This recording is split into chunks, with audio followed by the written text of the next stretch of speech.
Ito ay ang mga salitang hindi kailanman inakala ni Maria Elena Maya Santos na sasabihin niya sa harap ng isang huwes.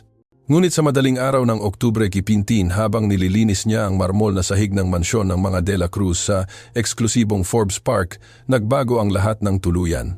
Si Maya ay 24 taong gulang at 3 buwan pa lang nagtatrabaho bilang kasambahay sa 3 palapag na tirahan na may mga hardin na tila galing sa isang European magazine at mga fountain na mas mahal pa sa lahat ng kinita niya sa buong buhay niya. Galing siya sa isang maliit na probinsya sa Visayas kung saan itinuro sa kanya ng kahirapan ang halaga ng bawat piso, bawat pagkakataon. 6 na linggo na ang nakakaraan nang isilang niya ang isang sanggol na babae, isang napakagandang sanggol na huminga lamang ng 4 na oras bago na pagdesisyunan ng Diyos na kuhanin siya. Sinabi ng mga doktor sa Sante Luke's Medical Center na ito ay congenital heart malformation. Nararamdaman pa rin ni Maya ang bigat ng mga walang bisig na iyon ang katahimikan kung saan dapat ay may iyak ang gatas na patuloy na ginagawa ng kanyang katawan nang walang sinumang pakakainin. Kailangan niya ang pera, desperado ang mga utang sa libing ang upa sa kanyang maliit na apartment sa Tondo, ang pensyon na ipinapadala niya sa kanyang may sakit na ina sa probinsya. Kaya tinanggap niya ang trabaho sa bahay ng mga De La Cruz sa kabila ng sakit na nararamdaman niya tuwing nakikita niya ang mga mamahaling kuna sa kwarto ng bagong tagapagmana. Si Don Ricardo Cardo De La Cruz, ang may-ari ng De La Cruz Holdings, isang imperyo ng mga investment sa real estate na nagkakahalaga ng mahigit 200 milyong piso. Madalas lumalabas ang kanyang mukha sa mga pabalat ng Philippine Daily Inquirer at Manila Bulletin.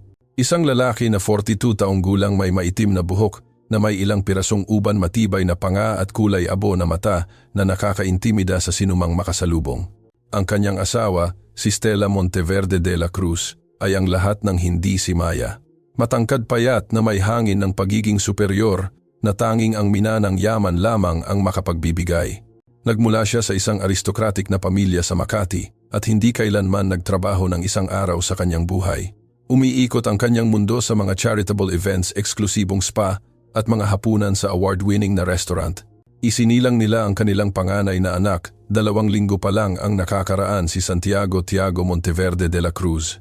Isang sanggol na dapat ay kagalakan ng perpektong pamilyang iyon, ngunit nagiging kanilang pinakamasamang bangungot. Nang gabing iyon, nagva-vacuum si Maya sa pasilyo ng 2 palapag nang marinig niya ang mga sigaw. 2:00 ng madaling araw. Galing ang mga ito sa master bedroom. Hindi ko na kaya ito, Cardo. Hindi ko na kaya. Sinisira ng batang ito ang buhay ko. Ang boses ni Stella ay hysterical, malapit nang mag-collapse. Kumalma ka, please. Sinabi ng mga doktor na makakahanap sila ng solusyon. Ang boses ni Cardo ay tila pagod talunan. 5 araw na siyang hindi kumakain. Ilan-ilang formula na ba ang nasubukan natin? 20. Lahat ay tinatanggihan niya. Namamatay na siya at pinapakalma mo ako. Napatulala si Maya. Alam niyang may mali sa sanggol. Sa mga nakaraang araw, napansin niya ang walang tigil na pagdating ng mga pediatrician, specialized nutritionist at maging isang pediatric gastroenterologist na nagmula pa sa Asian Hospital and Medical Center. Inimbitahan tayo ng mga Martinez sa Boracay ngayong weekend. Nare-realize mo ba na hindi ako makakapunta? Nare-realize mo ba na kailangan kong i-cancel ang lahat dahil ayaw kumain ng batang ito? Umiiyak si Stella, ngunit may kakaiba sa kanyang iyak. Hindi ito tunog ng isang nag-aalalang ina, kundi ng isang naiinis nagtatampo. Stella, anak natin yan. Anak mo yan. Ayoko pa sanang mabuntis. Ikaw ang nagpumilit. Sinabi mo na kailangan natin ng tagapagmana para sa kumpanya upang tapusin ang deal sa mga investor mula sa Dubai. Ito ang ideya mo. Naramdaman ni Maya ang pagduduwal. Paano makakapagsalita ang isang ina ng ganito tungkol sa sarili niyang sanggol? Ibibigay niya ang kahit ano paman para lamang muling mahawakan ang kanyang munting Elena sa kanyang mga bisig. Bigla, isang mahina, napakamahinang iyak. Ang sanggol, ayan na naman siya. Hindi ko na kaya. Matutulog ako sa guest room. Ikaw na ang bahala. Lumabas si Stella na malakas ang pagsara ng pinto, dumaan sa tabi ni Maya nang hindi man lang tinitingnan na nakasuot ng kanyang ivory silk robe at designer tsinelas. Naghintay si Maya ng ilang minuto. Patuloy ang iyak ng sanggol, lalong humihina, lalong desperado. Ito ay isang tunog na nagpapunit sa kanyang kaluluwa. Kilala niya ang iyak na iyon. Ito ay iyak ng isang bata na gutom, na kailangan pakainin, na kailangan ang kanyang ina. Ngunit ang kanyang ina ay natulog na. Gumawa siya ng desisyon na magbabago ng lahat. Lumapit siya sa pinto ng master bedroom at dahan-dahang kumatok. Sir Cardo, excuse me, kailangan niyo po ba ng tulong? Binuksan ni Cardo ang pinto. Namumula ang kanyang mga mata, gusot ang buhok, lukot ang kanyang polo. Karga niya ang sanggol sa kanyang dibdib, dahan-dahang pinapatulog. Napakaliit ni Tiago, napakarupok. Nagkaroon ng kapansini-pansing maputlang kulay ang kanyang balat. Maya, hindi ko alam ang gagawin. Ayaw niyang kumain, walang tumatalab. Ang kanyang boses ay nanginginig. Sinabi ng mga doktor na kung hindi siya tatanggap ng pagkain kaagad, ang kanyang boses ay nabasag. Ang makapangyarihang lalaking ito na kayang maglipat ng milyon-milyong piso sa isang pirma ay bumagsak dahil sa kawalan ng kakayahang iligtas ang kanyang anak. Maaari po ba akong sumubok?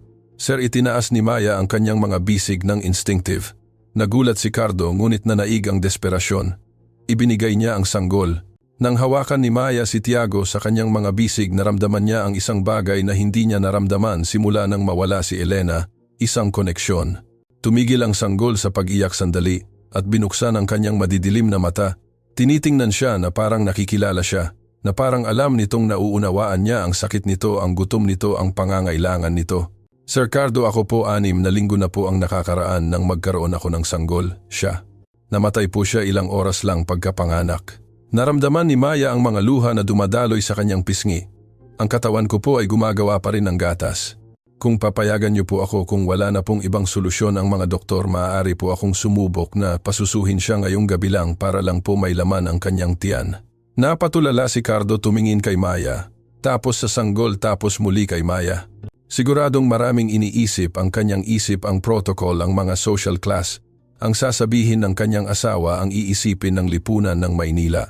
Ngunit pagkatapos ay tiningnan niya ang kanyang anak, ang sanggol na 5 araw, nang tumatanggi sa lahat ng pagkain na lalong humihina bawat oras na hindi mailigtas ng pinakamahuhusay na pediatrician sa Pilipinas. Pakiusap, bulong ni Cardo. Iligtas mo ang anak ko, tumango si Maya.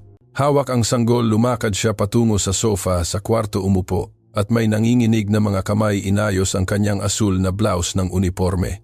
Idinikit niya ang munting Tiago sa kanyang dibdib. Ang sumunod na nangyari ay isang himala. Agad na kumapit ang sanggol. Sa lakas na walang sinuman ang mag-aakala sa kanyang mahinang katawan, nagsimula siyang sumuso, kumain, mabuhay. Napaupo si Cardo sa isang silya, tinakpan ang kanyang mukha ng kanyang mga kamay. Umiiyak siya. Umiiyak siya ng ginhawa ng pasasalamat ng mga emosyon na hindi niya alam kung paano iproseso. Tinitingnan ni Maya ang sanggol habang pinapasuso, nararamdaman kung paano muling napupuno ang kakila-kilabot na kawalan sa kanyang dibdib. Hindi ito si Elena, hindi kailanman mapapalitan ang kanyang anak.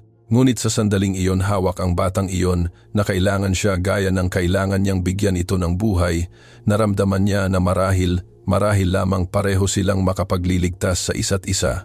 Kumain si Tiago sa loob ng 20 minuto. Nang sa wakas ay bumitiw siya, basa ang kanyang mga labi ng gatas at may ekspresyon ng lubos na kapayapaan sa kanyang mukha. Nakatulog siya sa mga bisig ni Maya, humihinga ng malalim, tahimik.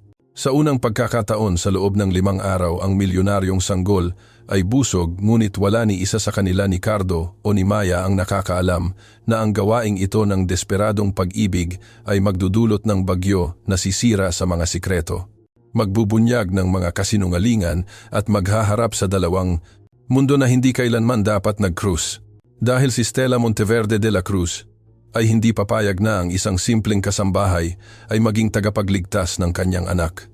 At mayroon pa isang bagay na hindi pa alam ni Cardo, isang bagay na buong selosong itinago ni Stella sa lahat ng buwan ng kanyang pagbubuntis. May sikreto ang maliit na si Tiago, sa kanyang dugo isang sikreto na nagpapaliwanag kung bakit niya tinatanggihan ang lahat ng pagkain maliban sa gatas ni Maya. Ngunit iyon ay matutuklasan pa lamang. Ang liwanag ng bukang liwayway ay pumapasok sa mga bintana ng mansyon ng mga De La Cruz nang magising si Stella sa guest room. 7:00 ng umaga, at sa unang pagkakataon sa halos 1 linggo, nakatulog siya ng 6 na oras, nang tuloy-tuloy ng walang abala, walang patuloy na iyak ni Tiago, walang tawag ng mga doktor, walang nakakasakal na pressure na maramdaman na pinagmamasdan, hinuhusgahan, tinutukoy bilang isang incompetent na ina. Tiningnan niya ang sarili sa salamin. 28 taong gulang, ngunit lumilitaw na mas bata salamat sa buwanang facial treatments sa aesthetic clinic sa Ayala. Ang kanyang perpektong tuwid na blonde na buhok, ang kanyang balat na walang kulubot salamat sa strategic na botox. Naibalik niya ang kanyang figure bago magbuntis sa record time, nag-ehersisyo ng 3 oras araw-araw kasama ang kanyang personal trainer. Ang pagbubuntis ay isang bangungot hindi dahil sa pagduduwal o mga cravings, kundi dahil nangangahulugan ito ng pagkawala ng kontrol sa kanyang katawan, sa kanyang imahe, sa kanyang social life. Talagang pinilit ni Cardo na magkaroon ng tagapagmana. Gusto ng mga investor mula sa Dubai na makita ang stability ng pamilya aniya. Kailangan nating ipakita ang continuity sa negosyo. Para kay Stella, si Tiago ay mas isang requirement sa negosyo kaysa isang gustong anak. Isinuot niya ang kanyang cashmere robe na inangkat mula sa Italy at lumakad ng walang sapin sa master bedroom. Inaasahan niyang makikita si Cardo na pagod ang sanggol, na umiiyak, tulad ng dati, ang parehong kaguluhan, tulad ng dati, ngunit ang nakita niya ay nagpatulala sa kanya. Natutulog si Cardo sa armchair sa tabi ng bintana na may kumot sa kanyang mga binti at sa oak rocking chair na nagkakahalaga ng PHP 3,000. Si Maya, ang kasambahay, ay hawak si Tiago sa kanyang dibdib. Natutulog ng mahimbing ang sanggol na namumula, ang mga pisngi humihinga ng tahimik. Sa tabi ng mesa ay may monitor ng heart rate na naiwan marahil ng isang doktor na nagpapakita ng ganap na normal na vital signs. Ano ang nangyayari dito?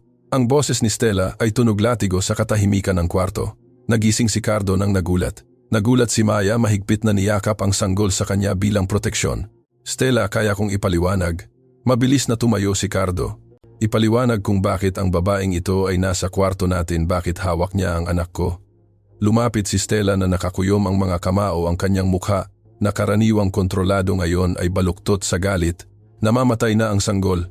5 araw nang hindi kumakain si Tiago. Walang formula ang gumagana. Si Maya. Nag-alok siya ng tulong. Anong uri ng tulong? Tiningnan ni Stella si Maya nang may ganap na paghamak. Napansin niya noon ang bahagyang bukas na blouse ng uniforme, ang mga mancha ng gatas sa tela at naunawaan. Hindi. Sinusubukan mong sabihin sa akin na pinayagan mo ang babaeng ito na pasusuhin ang anak natin. Lubos ka nang nababaliw. Sinisalba ni Cardo ang kanyang buhay. Hindi mo ba naiintindihan? Hindi alam ng mga doktor ang gagawin. Sinabi ni Dr. Ramon Garcia na kung hindi siya kakain kaagad, kailangan nating ipasok siya sa ospital na may intravenous feeding. Maaari siyang magkaroon ng permanenteng pinsala. Kung gayon, dinala mo sana siya sa ospital, ngunit hindi ito. May ideya ka ba sa sasabihin ng mga tao kung malalaman nila? Ang mga Monteverde, ang mga investor, ang ating mga kaibigan, ito ay magiging isang eskandalo. Dahan-dahang tumayo si Maya na tulog pa rin si Tiago sa kanyang mga bisig. Ang kanyang boses ay naging mas matatag kaysa sa nararamdaman niya.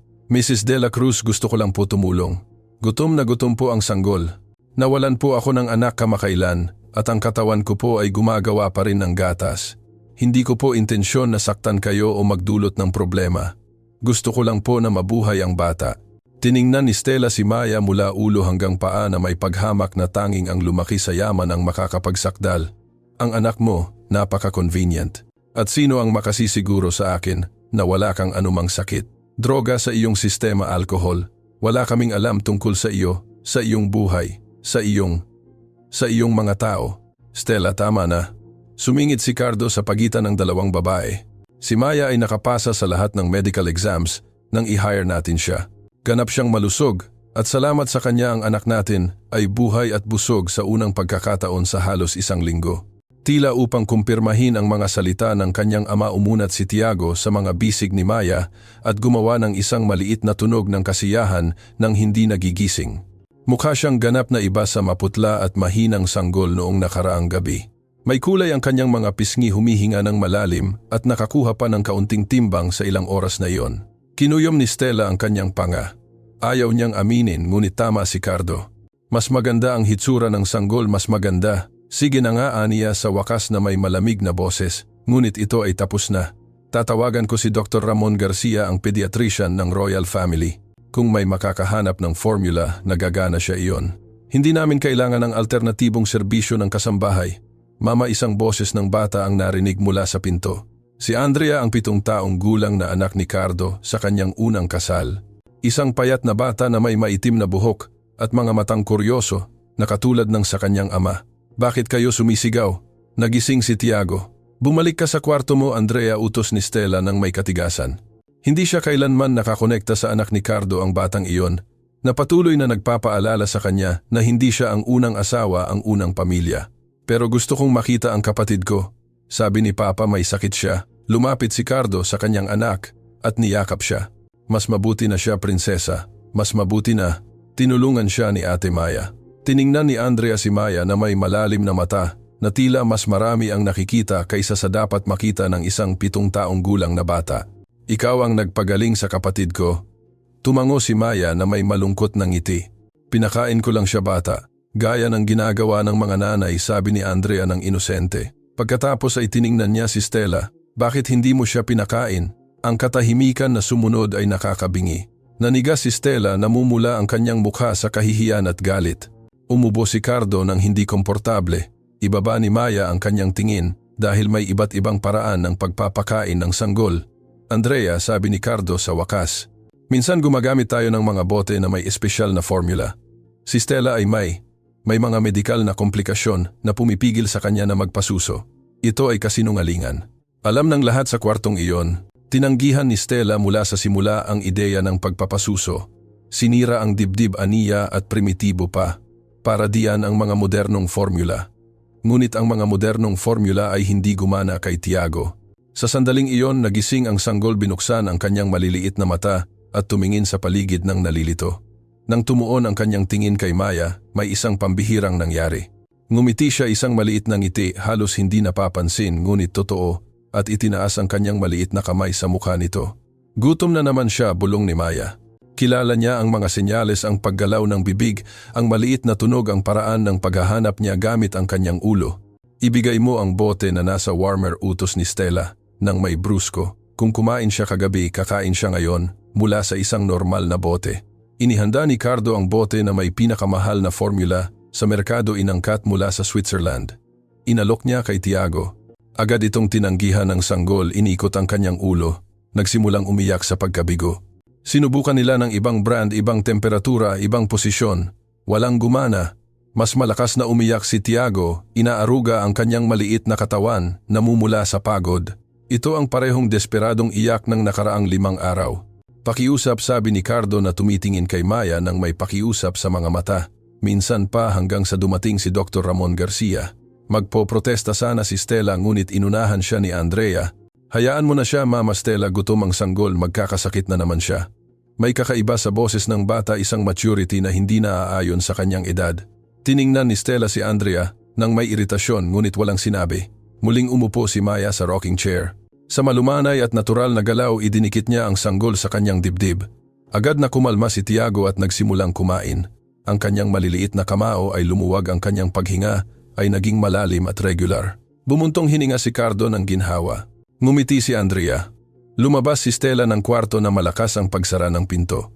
Ang hindi nila alam ay sa mismong sandaling iyon si Aling Nena, ang 60 taong gulang na may bahay na 20 taon, nang nagtatrabaho para sa pamilya, ay narinig ang lahat mula sa pasilyo, at si Aling Nena ay may pamangkin na nagtatrabaho sa Philippine Tatler.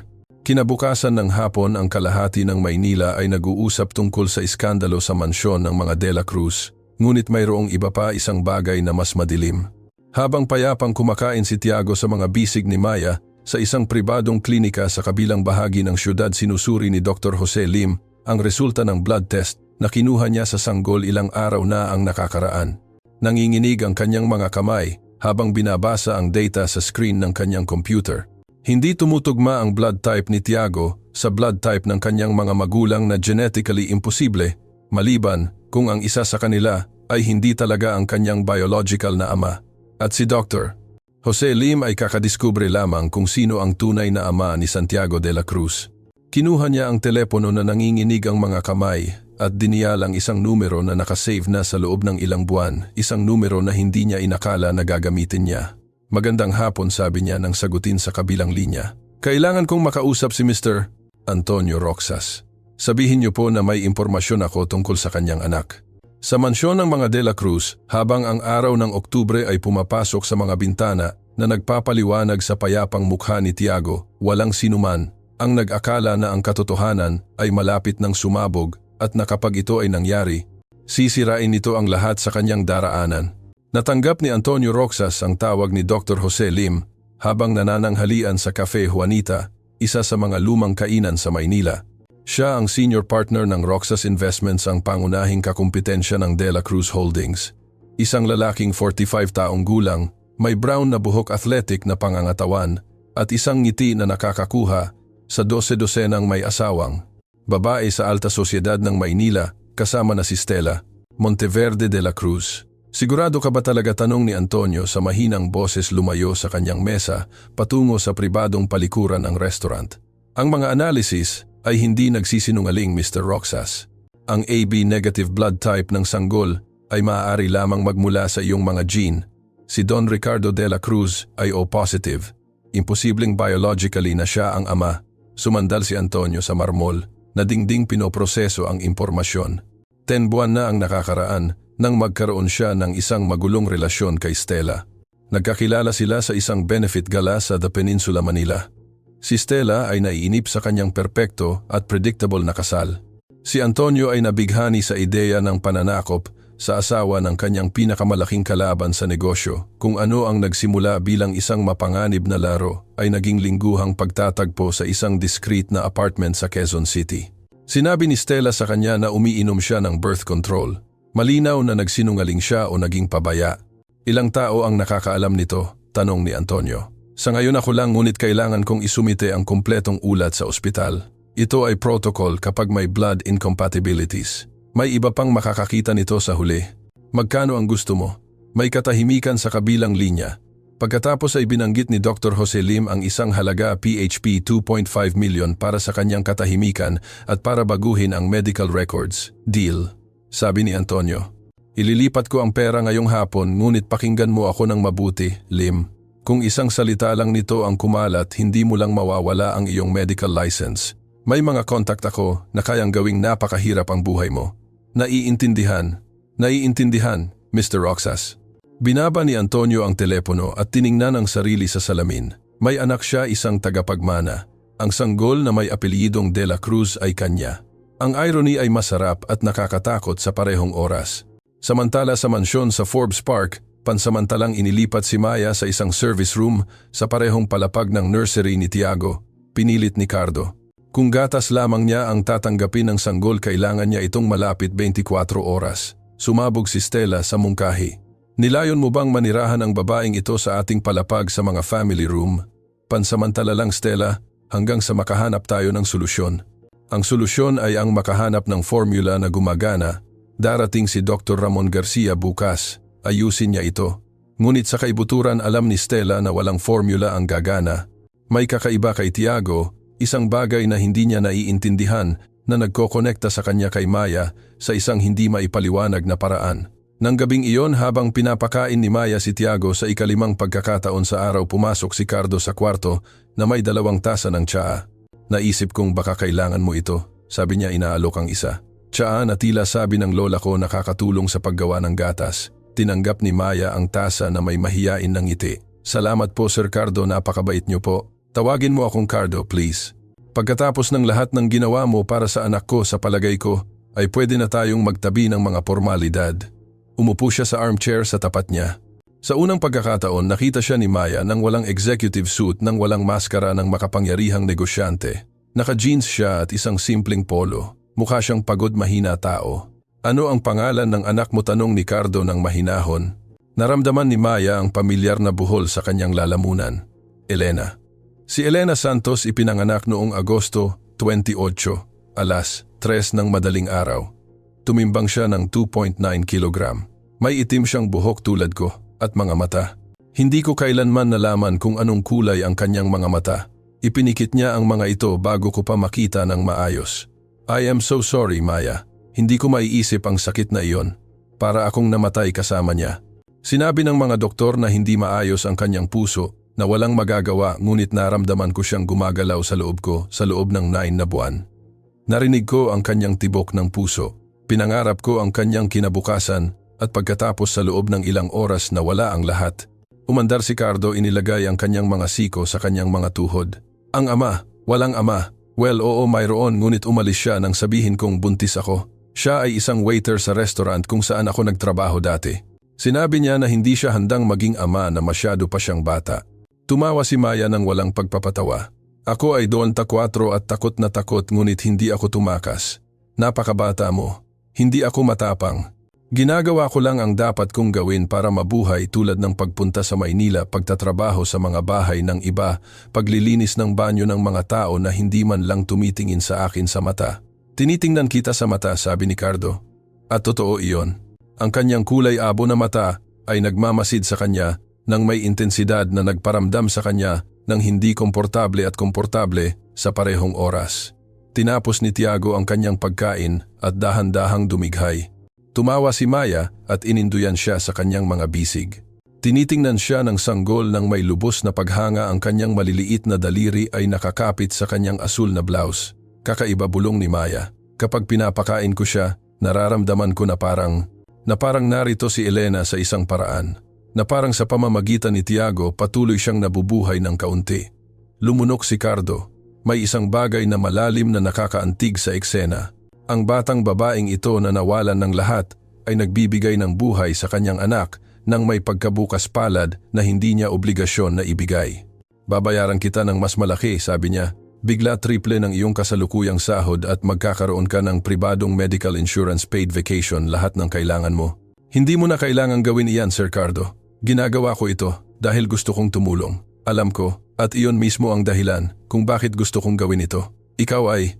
Hinanap niya ang tamang salita, ikaw ang eksaktong uri ng tao na kailangan ni Tiago sa kanyang buhay. Sa sandaling iyon, malakas na bumukas ang pinto. Si Stella, nakasuot ng Lululemon sports outfit na mas mahal pa sa buwan ng sahod ni Maya. Kakagaling niya lang sa kanyang private Pilates class. Napakagandang eksena, sabi niya ng may sarkasmo. Ang ginoo ng bahay ay umiinom ng tsaa kasama ang kasambahay. Ano ang susunod, Cardo? Maghapunan ng magkasama. Siguro magteatro, Stella, huwag kang magsimula. Hindi, Cardo, huwag kang magsimula. Sapat na ang kahihiyan na ang babaeng ito ay nagpapasuso sa anak natin. Ngayon, kailangan mo pa siyang gawing iyong kumpidente. Tumayo si Maya, natulog pa rin si Tiago sa kanyang balikat. Excuse me, Mrs. De La Cruz. Hindi ko po intensyon na magdulot ng problema. Dadalhin ko na po ang sanggol sa kanyang kuna, ngunit hinarangan siya ni Stella. Alam mo ba, sawang-sawa na ako dito. Sawang-sawa na akong makita ka sa bahay ko sa aking palapag kasama ang anak ko. Bukas darating si Dr. Ramon Garcia at kapag nahanap niya ang solusyon, babalik ka sa paglilinis ng sahig. Iyan ang silbi mo, Stella, sapat. Na, galit na tumayo si Cardo. Si Maya ang dahilan kung bakit buhay ang anak natin. Magpakita ka ng pasasalamat. Pasasalamat bakit? Dahil ginawa niya ang isang bagay na dapat kong ginawa. Salamat sa patuloy na pagpapaalala sa akin na nag-fail ako bilang ina. Walang nagsasabi niyan. Hindi na nila kailangang sabihin. Nakikita ko sa mata ng lahat sa iyo, sa iyong anak na si Andrea, sa mga empleyado. Lahat sila ay nag-iisip na ako ay isang masamang ina dahil ayaw ng anak ko ang gatas ko. Sa unang pagkakataon, nakita ni Maya ang isang bagay na malapit sa kahinaan sa mata ni Stella. Hindi lamang ito kayabangan o kalupitan. May sakit doon, kahihiyan, ang uri ng sugat na nagmumula sa pakiramdam na hindi sapat sa tanging bagay na dapat gawin ng isang babae ng natural. Mrs. De La Cruz, sabi ni Maya ng mahinahon. Walang iniisip iyan. Minsan ang mga sanggol ay mahirap. Ang pinsan ko ay nagkaroon ng parehong problema sa kanyang anak. Hindi ibig sabihin na ikaw ay masamang ina. Hindi ko kailangan ng iyong awa, galit na sabi ni Stella. At tiyak na hindi ko kailangan ng iyong payo sa pagiging ina. Nawalan ka ng anak. Mayroon pa rin ako sa akin. Hindi tayo pareho. Bumagsak ang mga salita tulad ng mga kutsilyo. Namutla si Maya, nararamdaman ang bawat pantig bilang isang pisikal na sampal. Napatulala si Cardo sa ganap na kalupitan ng pahayag. Umalis ka rito, Stella, sabi ni Cardo sa mapanganib na mababang boses. Ngayon, ito ang bahay ko, ito ang bahay natin. At hindi ko hahayaan na magsalita ka ng ganyan sa isang taong nagpakita lamang ng kabutihan. Umalis ka bago ako makapagsalita ng isang bagay na pagsisisihan ko. Tiningnan sila ni Stella ng may purong galit. Pagkatapos ay nagbago ang kanyang ekspresyon sa isang bagay na mas mapanuri, mas mapanganib. Sige, aalis ako. Ngunit alamin niyo ito, bukas kapag dumating si Dr. Ramon Garcia, hihingi ako ng kumpletong investigasyon. Gusto ko ng blood test, toxicological tests, criminal records. Kung ang babaeng ito ay malapit sa anak ko, sisiguraduhin kong walang anumang kakaiba sa kanyang nakaraan. Walang kakaiba, sabi ni Maya ng may dignidad. Maaari kang mag-imbestiga kung ano ang gusto mo. O gagawin ko. At kapag may nahanap ako dahil palaging mayroong isang bagay sa mga taong tulad mo, tatanggalin kita sa bahay na ito at sisiguraduhin kong hindi ka na kailanman magtatrabaho sa anumang disenteng tirahan sa Maynila. Lumabas siya na malakas ang pagsara ng pinto na nagpatulog kay Tiago at nagsimulang umiyak habang pinapakalma ni Maya ang bata nang dahan-dahan tinitingnan ni Cardo ang saradong pinto. Ang kanilang kasal ay isang harapan sa loob ng maraming taon, ngunit ngayon ang mga bitak ay nagiging malalalim na bangin. Ang hindi nila alam ay narinig ni Aling Nena ang may bahay ang buong usapan.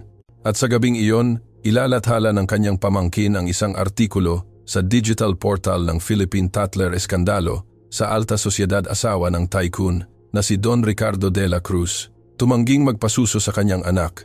Kasambahay naging basilan ng milyonaryong tagapagmana. Kinabukasan hindi titigil sa pagtunog ang telepono ni Cardo at babasahin ni Antonio Roxas ang balita habang nag-aalmusal na kangiti ng may kasiyahan. Nagsisimula ng magkakaroon ng hugis ang kanyang plano. Malapit na napakalapit na babawiin niya ang kanya. Sumabog ang iskandalo tulad ng bomba sa Philippine social media. Alas 8 ng umaga ang hashtag na Baby Milyonaryo ay trending na sa Twitter. Mainit na pinagtalunan ng mga forum ng mga ina. Pinagtanggol ng ilan si Maya bilang isang modernong bayani. Tinawag siya ng iba na mapagsamantala gold digger, inakusahan pa siya na plinano ang lahat. Nalaman ni Cardo ang artikulo nang tawagan siya ng kanyang personal assistant si Roberto Alas, 7:30 ng umaga. Sir Cardo, may problema po tayo, isang napakalaking problema. Sa screen ng kanyang cellphone, binasa ni Cardo ang headline, Kasambahay, nagpasuso sa anak ng milyonaryo na si Don Ricardo de la Cruz matapos tanggihan ng kanyang asawa. Kasama sa artikulo ang isang malabong larawan malinaw na kinuha gamit ang telephoto lens mula sa isang bahagi ng hardin kung saan makikita si Maya sa rocking chair sa tabi ng bintana na hawak si Tiago. Hindi malinaw na makikita ang pagpapasuso, ngunit ang posisyon at konteksto ay hindi malalabanan. Paano nila nakuha ito? Galit na tanong ni Cardo. Nababaliw na ang mga social media, sir. Kinukuha na ng international media ang kwento. CNN Philippines, BBC News, maging ang The New York Times ay nagtatanong na ng mga pahayag. 2 hagdanan ang binaba ni Cardo sa marmol na hagdanan. Nakita niya si Stella sa gourmet kitchen umiinom ng kanyang green juice sa umaga habang nagbabrowse sa kanyang iPad. Namutla ang kanyang mukha sa galit. Nakita mo na ba?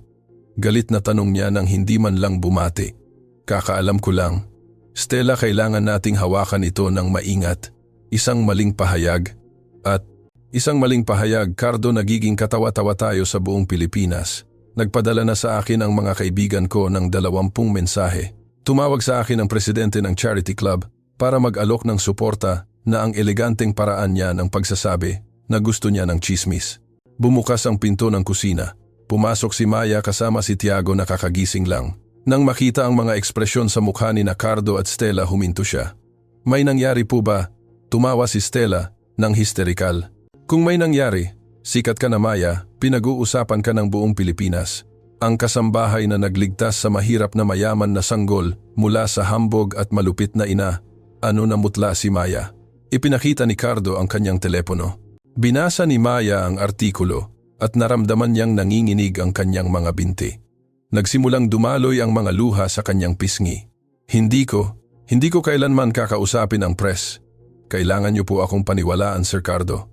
Alam ko, sabi ni Cardo ng matatag. Alam kong hindi ikaw. May isang tao sa bahay na ito ang nagsalita. Tila ipinatawag ng black magic, pumasok si Aling Nena sa sandaling iyon na may tray ng toast. Ang kanyang ekspresyon ay maingat nagkasala. Tiningnan siya ni Cardo ng direkta sa mata. Aling Nena, may alam ka ba tungkol dito? Ibinaba ng 60 taong gulang na babae ang kanyang tingin. Ako? Hindi ko po direktang kinausap ang press, Sir Cardo, ngunit posible po na nabanggit ko ang isang bagay sa aking pamangkin. Siya ay nagtatrabaho sa Philippine Tatler, kinumpleto ni Cardo. 20 taon ka nang nagtatrabaho rito, Aling Nena. 20 taon na ang pamilyang ito ay nagtiwala sa iyo at ganito ang bayad mo sa amin. Hindi po masama ang intensyon ko. Naisip ko na dapat malaman ng mga tao ang katotohanan kung paano iniligtas ni Miss Maya ang sanggol. Karapat-dapat siya ng pagkilala. Pagkilala, sigaw ni Stella. Binigyan mo siya ng pagkilala. sa pamamagitan ng paggawa sa atin na maging isang sirko. May ideya ka ba sa pinsala na idinulot mo? Nagsimulang umiyak si Aling Nena. I am sorry. I am so sorry. Ikaw ay tinanggal na, sabi ni Stella ng malamig. Kolektahin mo ang iyong mga gamit at umalis ka sa bahay na ito bago magtanghali. Stella, teka, sumingit si Cardo. May pamilya si Aling Nena na umaasa sa, wala akong pakialam. O siya ang aalis o ako ang aalis. Ikaw ang magdesisyon. Kinuyom ni Cardo ang kanyang panga, tumingin kay Aling Nena nang may lungkot. I am sorry Aling Nena, ngunit kailangan mong umalis. Babayaran ka namin ng 3 buwan na separation pay at isang recommendation letter, ngunit pagkatapos nito hindi ka na maaaring manatili. Tumango si Aling Nena na umiiyak at lumabas ng kusina. Sa sandaling iyon tumunog ang doorbell ng mansyon. Si Dr. Ramon Garcia, ang pediatrician ng Royal Family ng Espanya, isang 60 taong gulang na lalaki na may ganap na puting buhok at isang malinis na reputasyon. Pinapasok siya ni Cardo sa main living room kung saan naghihintay si Maya kasama si Tiago. Dr. Garcia, salamat sa pagdating sa maikling abiso. Siyempre Cardo, narinig ko ang sitwasyon. Medyo hindi pangkaraniwan. Tiningnan niya si Maya nang may profesional na kuryosidad, hindi nang may paghuhusga. Kayo siguro ang binibini na nagpapakain sa munting bata. Opo, doktor. Ako po si Maria Elena Santos. Maingat na sinuri ng doktor si Tiago. Sinuri ang kanyang vital signs, ang kanyang timbang, ang kulay ng kanyang balat, ang kanyang reflexes. Pagkatapos ng 20 minuto, tinanggal niya ang kanyang stethoscope at ngumiti. Ang sanggol na ito ay nasa mahusay na kalusugan. Nakakuha siya ng 200 gramo sa nakaraang 3 araw na kapansin-pansin, kung isa sa alang-alang na dati ay nawawalan siya ng timbang. Ang kanyang vital signs ay perpekto. Kung gayon, bakit niya tinatanggihan ang anumang formula, tanong ni Stella. May mga dokumentadong kaso ng mga sanggol na nagkakaroon ng napaka-espesipikong kagustuhan.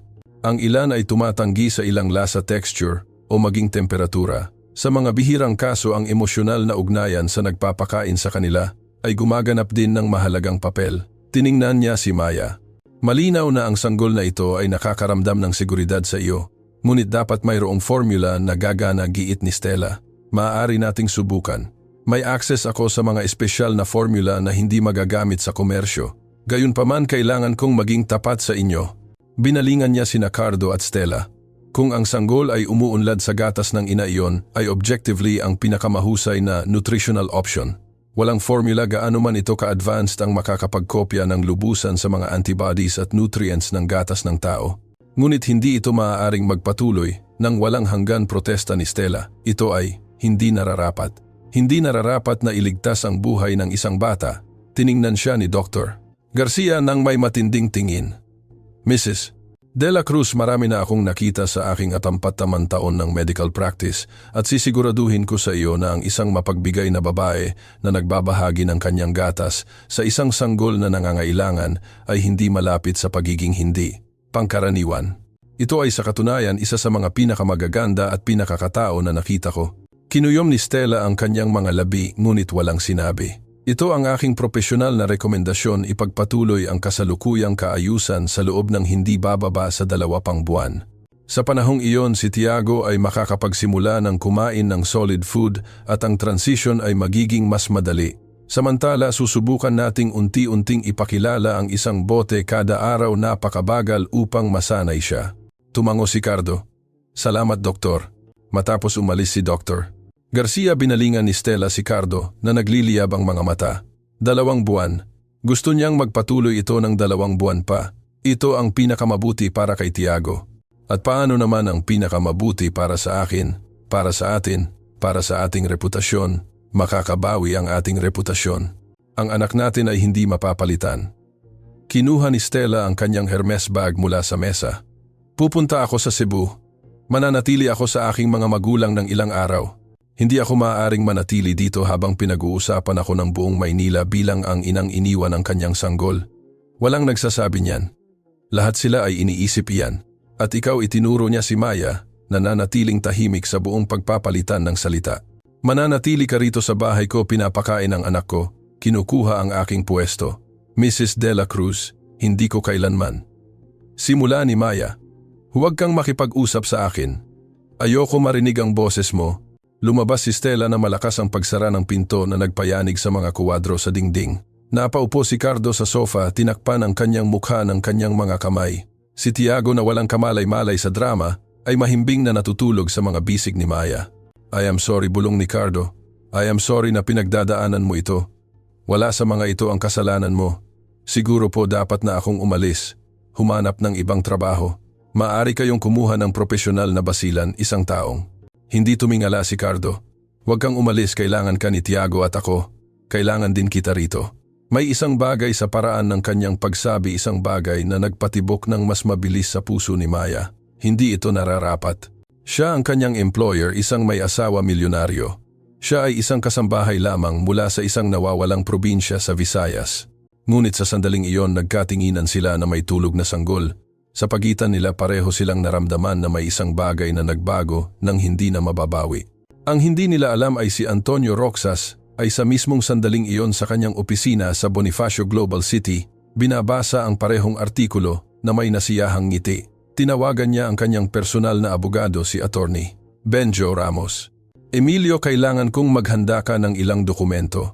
Maglalagay ako ng petisyon para sa paternity test. Oras na para malaman ni Don Ricardo de la Cruz ang katotohanan tungkol sa kanyang perpektong tagapagmana. At sa basement ng mansyon ng mga de la Cruz, nag-iimpake si Aling Nena ng kanyang mga gamit na luhaan ang mga mata. Bago umalis, sumulat siya ng isang note na isinilid niya sa ilalim ng pinto ng kwarto ni Maya. I am sorry sa lahat, ngunit may isang bagay na kailangan mong malaman. May mga sikreto si Mrs. Stella, mga sikreto na nagpapaliwanag kung bakit niya ayaw na nandito ka. Tanungin mo siya tungkol kay Antonio Roxas. Tanungin mo siya kung ano ang ginagawa niya sa The Peninsula, Manila tuwing Miyerkules ng hapon, isang taon na ang nakakaraan. Matutuklasan ni Maya ang note na iyon pagkalipas ng 3 oras at kapag ginawa niya iyon magsisimula siyang maunawaan na si Tiago ay hindi lamang isang sanggol na tinanggihan ng kanyang ina. Ito ang buhay na sikreto ng isang pagtataksil na malapit ng sirain ang dalawang pamilya. Natuklasan ni Maya ang note ni Aling Nena nang bumalik siya sa kanyang kwarto matapos patulugin si Tiago para sa kanyang hapon na tulog. Ang nakatiklop na papel ay nasa sahig sa tabi ng pinto. Nanginginig ang kanyang mga kamay habang binabasa ang mga salitang isinulat ng nagmamadali.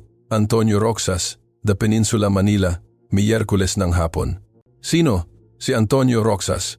Ang pangalan ay malabo na pamilyar sa kanya, tulad ng isang bagay na narinig niya sa mga usapan sa pasilyo sa pagitan ng mga empleyado. Kinuha niya ang kanyang cellphone at nag-search sa Google. Ang unang lumabas ay isang litrato ng isang guwapong lalaki sa pabalat ng Entrepreneur Philippines. Antonio Roxas, ang investment tycoon na nagbabanta sa imperyo ng De La Cruz. Ang artikulo ay may petsang 6 na buwan na ang nakakaraan at nagsasalita tungkol sa matinding kompetisyon sa pagitan ng Roxas Investments at De La Cruz Holdings para sa 1 milyon-milyong kontrata sa Laguna. Nagpatuloy si Maya sa paghahanap. Nakakita siya ng mga social photos. Antonio sa mga benefit gala, Antonio sa mga grand opening ng luxury hotels. At pagkatapos ay nakita niya ang isang larawan na nagpalamig sa kanyang dugo. Antonio Roxas at Stella Monteverde nang magkasama sa isang Red Cross dinner, 11 buwan na ang nakakaraan. Ang kanyang kamay ay nasa ibabang likod ni Stella. Ngumiti siya sa paraan na hindi kailanman nakita ni Maya nang ngumiti si Stella kay Cardo. Diyos ko, bulong niya. Isang katok sa pinto ang nagpagulat sa kanya. Si Andrea ang anak ni Cardo. Ate Maya, pwede po ba akong pumasok? Gusto ko pong makita ang kapatid ko. Oo naman bata, pero tulog siya. Pumasok si Andrea at umupo sa gilid ng kama nakatingin sa kuna kung saan nagpapahinga si Tiago. Siya ay isang batang mature para sa kanyang 7 taong gulang na may mga matang tila masyadong marami ang naiintindihan. Umalis ang mama ko, biglang sabi ni Andrea. Ang totoo kong mama, ibig kong sabihin namatay nang ako ay 3 taong gulang. Cancer. Umupo si Maya sa tabi niya. I am so sorry, sweetheart. Napakalungkot ni Papa sa mahabang panahon. Tapos nakilala niya si Stella, 2 taon na ang nakakaraan. Maganda siya pero hindi siya mapagmahal tulad ng mama ko. Hindi niya ako niyakap, hindi niya ako kailanman nilalaro. Minsan ang mga matatanda ay nagpapahayag ng pagmamahal sa iba't ibang paraan.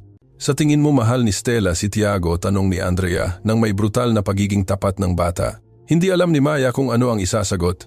Bago pa niya magawa, nagpatuloy si Andrea. Narinig ko si Stella na nag-uusap sa telepono, ilang buwan na ang nakakaraan. Umiiyak siya. Sinabi niya na nakagawa siya ng kakilakilabot na pagkakamali na hindi niya alam ang gagawin, na hindi niya maaaring malaman. Sino ang hindi maaaring malaman? Hindi ko alam, pero sa tingin ko, si Papa ang tinutukoy niya. Tiningnan siya ni Andrea ng may seryosong mga mata. Sa tingin mo ba may mga sikreto? Si Stella bago pa makasagot si Maya, malakas na bumukas ang pinto. Si Cardo, nabaluktot ang mukha. Maya, kailangan kitang makausap.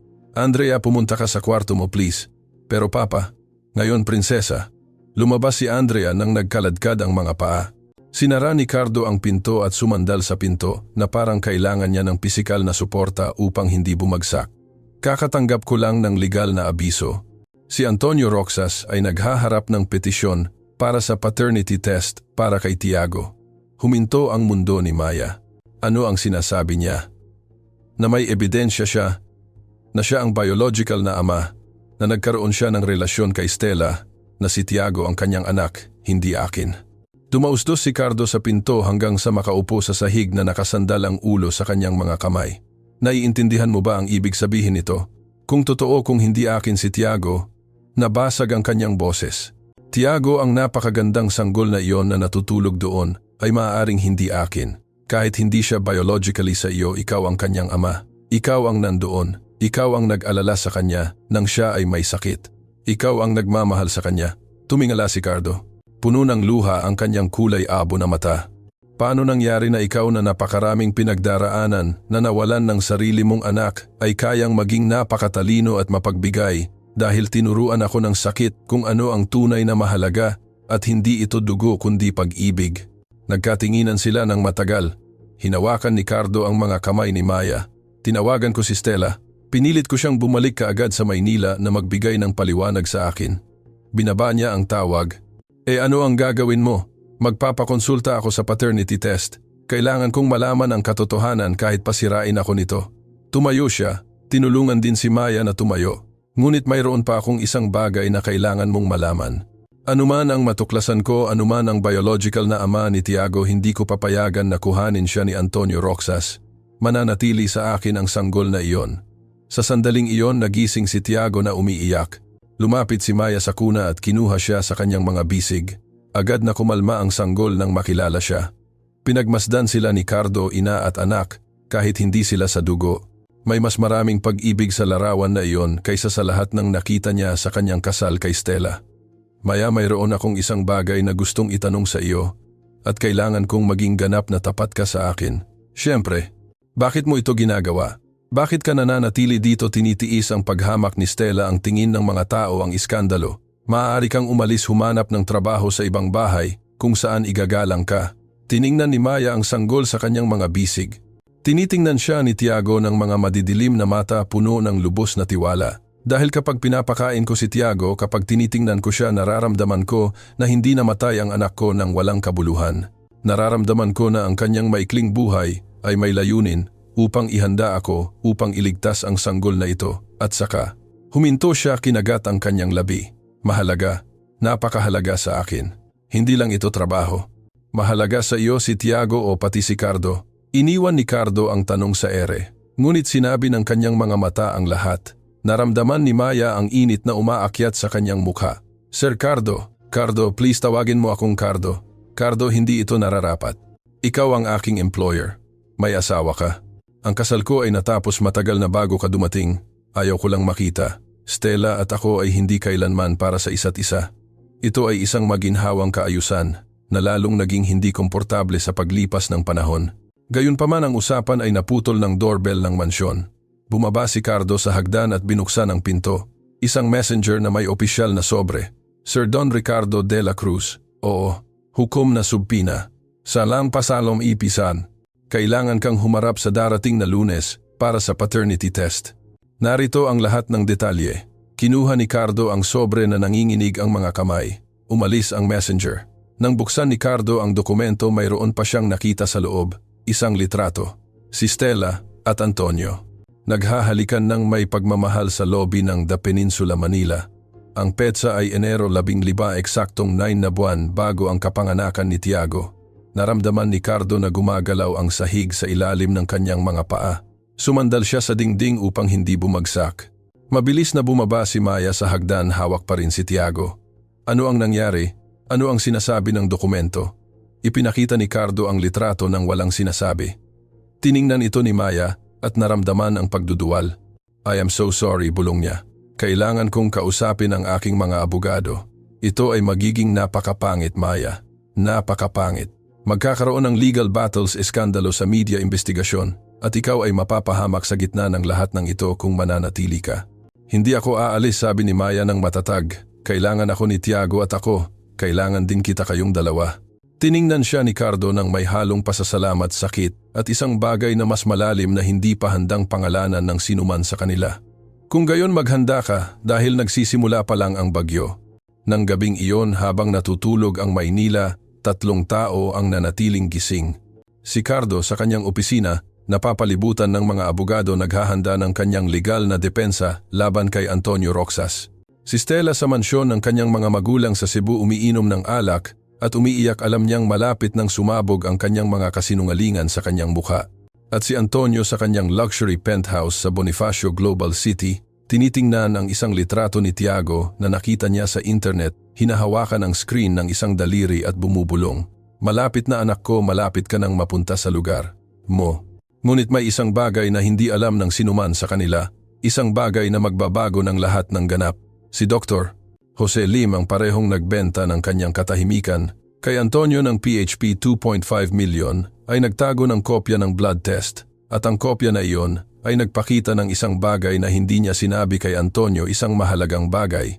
Ipinahiwatig ng mga analysis na si Antonio ang ama ni Tiago, ngunit ipinakita rin nila ang iba pa sa genetika ng sanggol, isang blood anomaly na namamana sa linya ng ina, isang bihirang kondisyon na nagpapaliwanag kung bakit tinatanggihan ni Tiago ang mga komersyal na formula.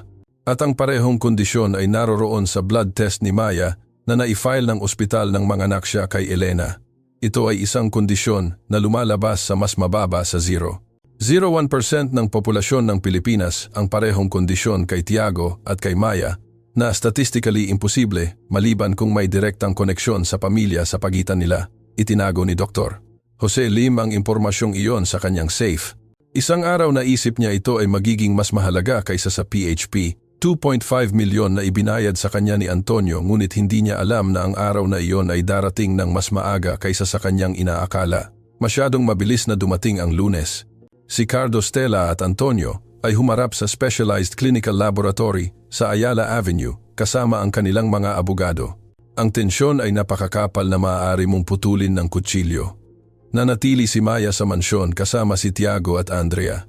Hindi pumasok sa paaralan ang bata sa linggong iyon. Inisip ni Cardo na mas mahusay na ilayo siya sa mga posibleng malupit na komento ng ibang mga bata na walang duda ay narinig ang kanilang mga magulang na nag-uusap tungkol sa eskandalo.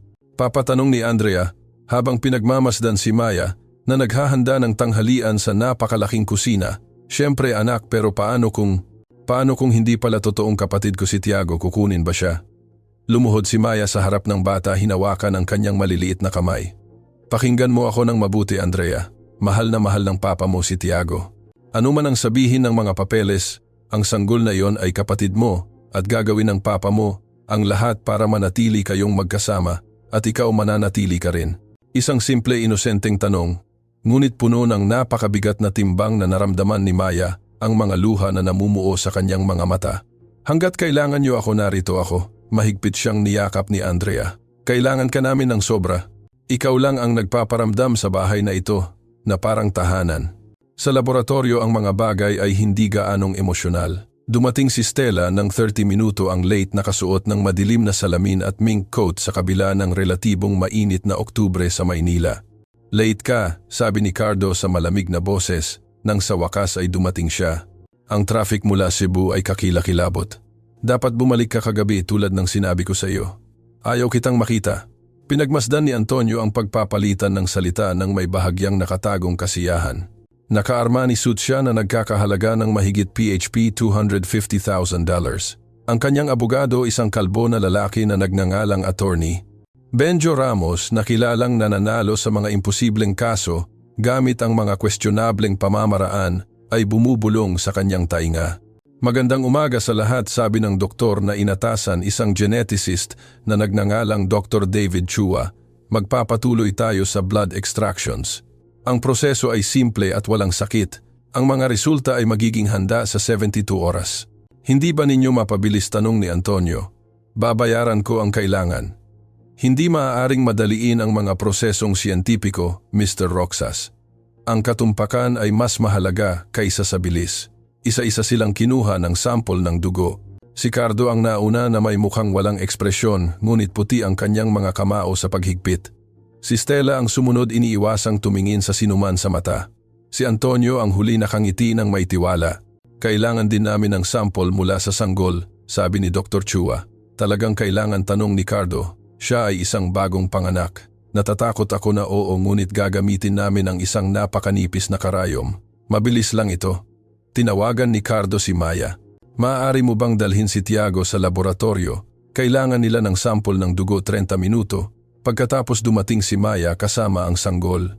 Nang pumasok siya sa waiting area ng laboratorio, kapansin-pansin ang tensyon. Tiningnan siya ni Stella nang may paghamak.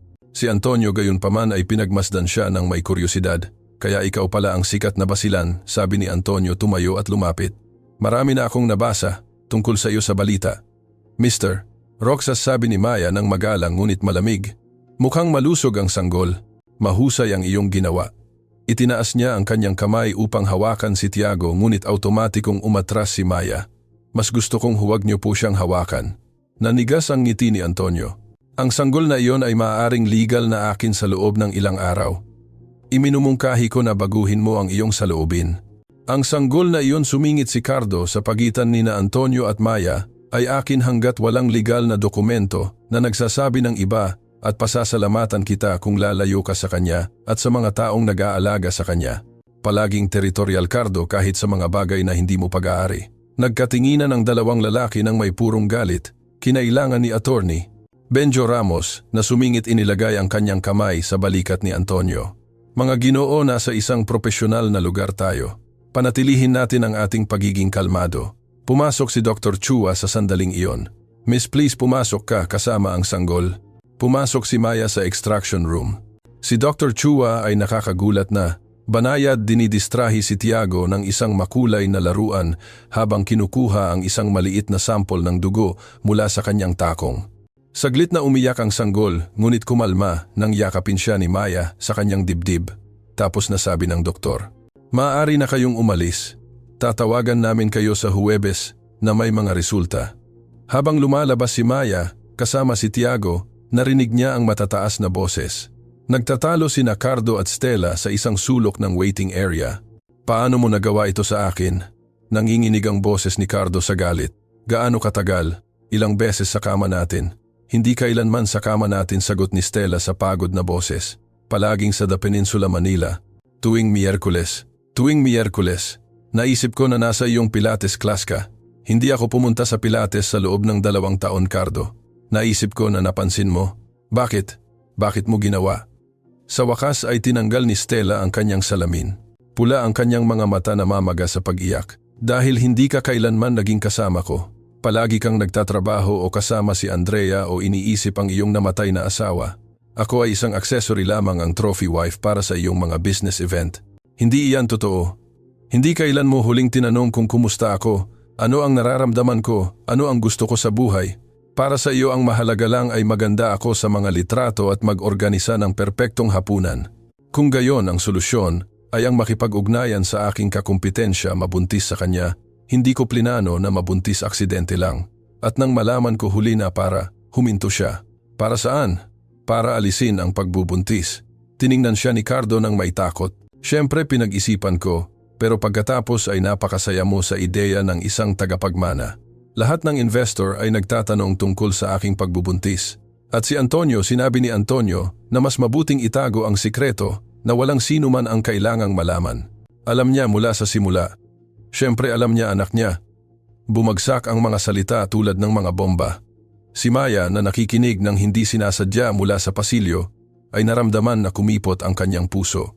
Tiningnan niya si Tiago, napaka-inosente, walang kamalay-malay sa kaguluhan na dulot ng kanyang pagkakaroon. Lumitaw si Antonio na buo ang kanyang mayabang na ngiti. "Stella mahal, hindi mo dapat ilantad ang lahat ng ating sikreto. Marami pa tayong dapat pag-usapan." Lumapit si Cardo kay Antonio, ngunit pinigilan siya ng kanyang abogado. Sir De La Cruz, anumang gawa ng karahasan ay makakapinsala sa iyong legal na posisyon. Hingal na humihinga si Cardo, sinusubukang kontrolin ang sarili. Kung kumpirmahin ang mga resulta na ikaw ang ama, sisirain kita Antonio, ikaw at ang iyong kumpanya. Gagamitin ko ang bawat koneksyon, bawat resource, bawat piso na mayroon ako. Sige. Ngunit tandaan mo na susuriin ng huwes kung sino ang mas angkop na magpalaki ng bata, isang matatag, matagumpay na lalaki, walang pampublikong eskandalo, o isang niloko at nahihiyang asawa na nasa lahat ng pabalat bilang ang niloko na asawa. Lumapit si Antonio ng mapanganib. Bukod pa rito, mayroon akong isang bagay na wala ka. Ano? Ang pagmamahal ng ina ng bata, sasama sa akin si Stella kapag nakuha ko ang custody. Magiging kumpleto tayo bilang isang pamilya. Mananatili kang mag-isa, Cardo, tulad ng dati. Hindi kinontra ni Stella ang mga salita ni Antonio at ang katahimikan na iyon ay mas masakit kaysa sa anumang verbal na pag-amin. Umikot si Cardo at umalis nang walang sinasabi. Mabilis siyang sinundan ni Maya na hawak si Tiago. Naabutan niya siya sa parking lot. Nakasandal si Cardo sa kanyang Mercedes, tinatakpan ang kanyang mukha ng kanyang mga kamay. Umiiyak siya.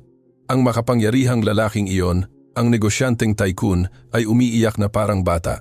Lumapit si Maya, walang sinabi, tumayo lang sa tabi niya na si Tiago ay nasa pagitan nila, nag-aalok ng kanyang tahimik na presensya. Pagkatapos ng ilang minuto, tumingala si Cardo. Narinig mo lahat? Oo. Kung gayon, alam mo na malamang ay matatalo ako. Tama si Antonio. Kung magpatotoo si Stella, pabor sa kanya kung magpakita sila ng ebidensya na sila ay isang matatag na mag-asawa. Kung gayon, lumaban ka, huwag kang sumuko ng hindi lumalaban. Bakit? Bakit ako lalaban para sa isang anak na hindi ko naman biologically anak? Inilagay ni Maya ang kanyang kamay sa braso ni Cardo dahil ang pag-ibig ay wala sa DNA, Cardo.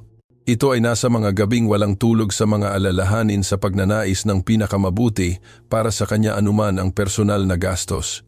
Ikaw ang kanyang ama sa lahat ng paraan na mahalaga. Tiningnan siya ni Cardo, talagang tiningnan siya. Nakita niya ang isang batang babae na nawalan ng lahat at gayunpaman ay nakakahanap pa rin ng mga paraan upang magbigay ng pag-ibig. Nakita niya ang lakas at kabutihan. Nakita niya ang lahat ng hindi kailanman si Stella. Paano nangyari na sa gitna ng lahat ng impyernong ito, ikaw ang tanging mabuting nangyari sa akin? Naramdaman ni Maya ang init na umaakyat sa kanyang mukha. Cardo, alam kong hindi ito nararapat.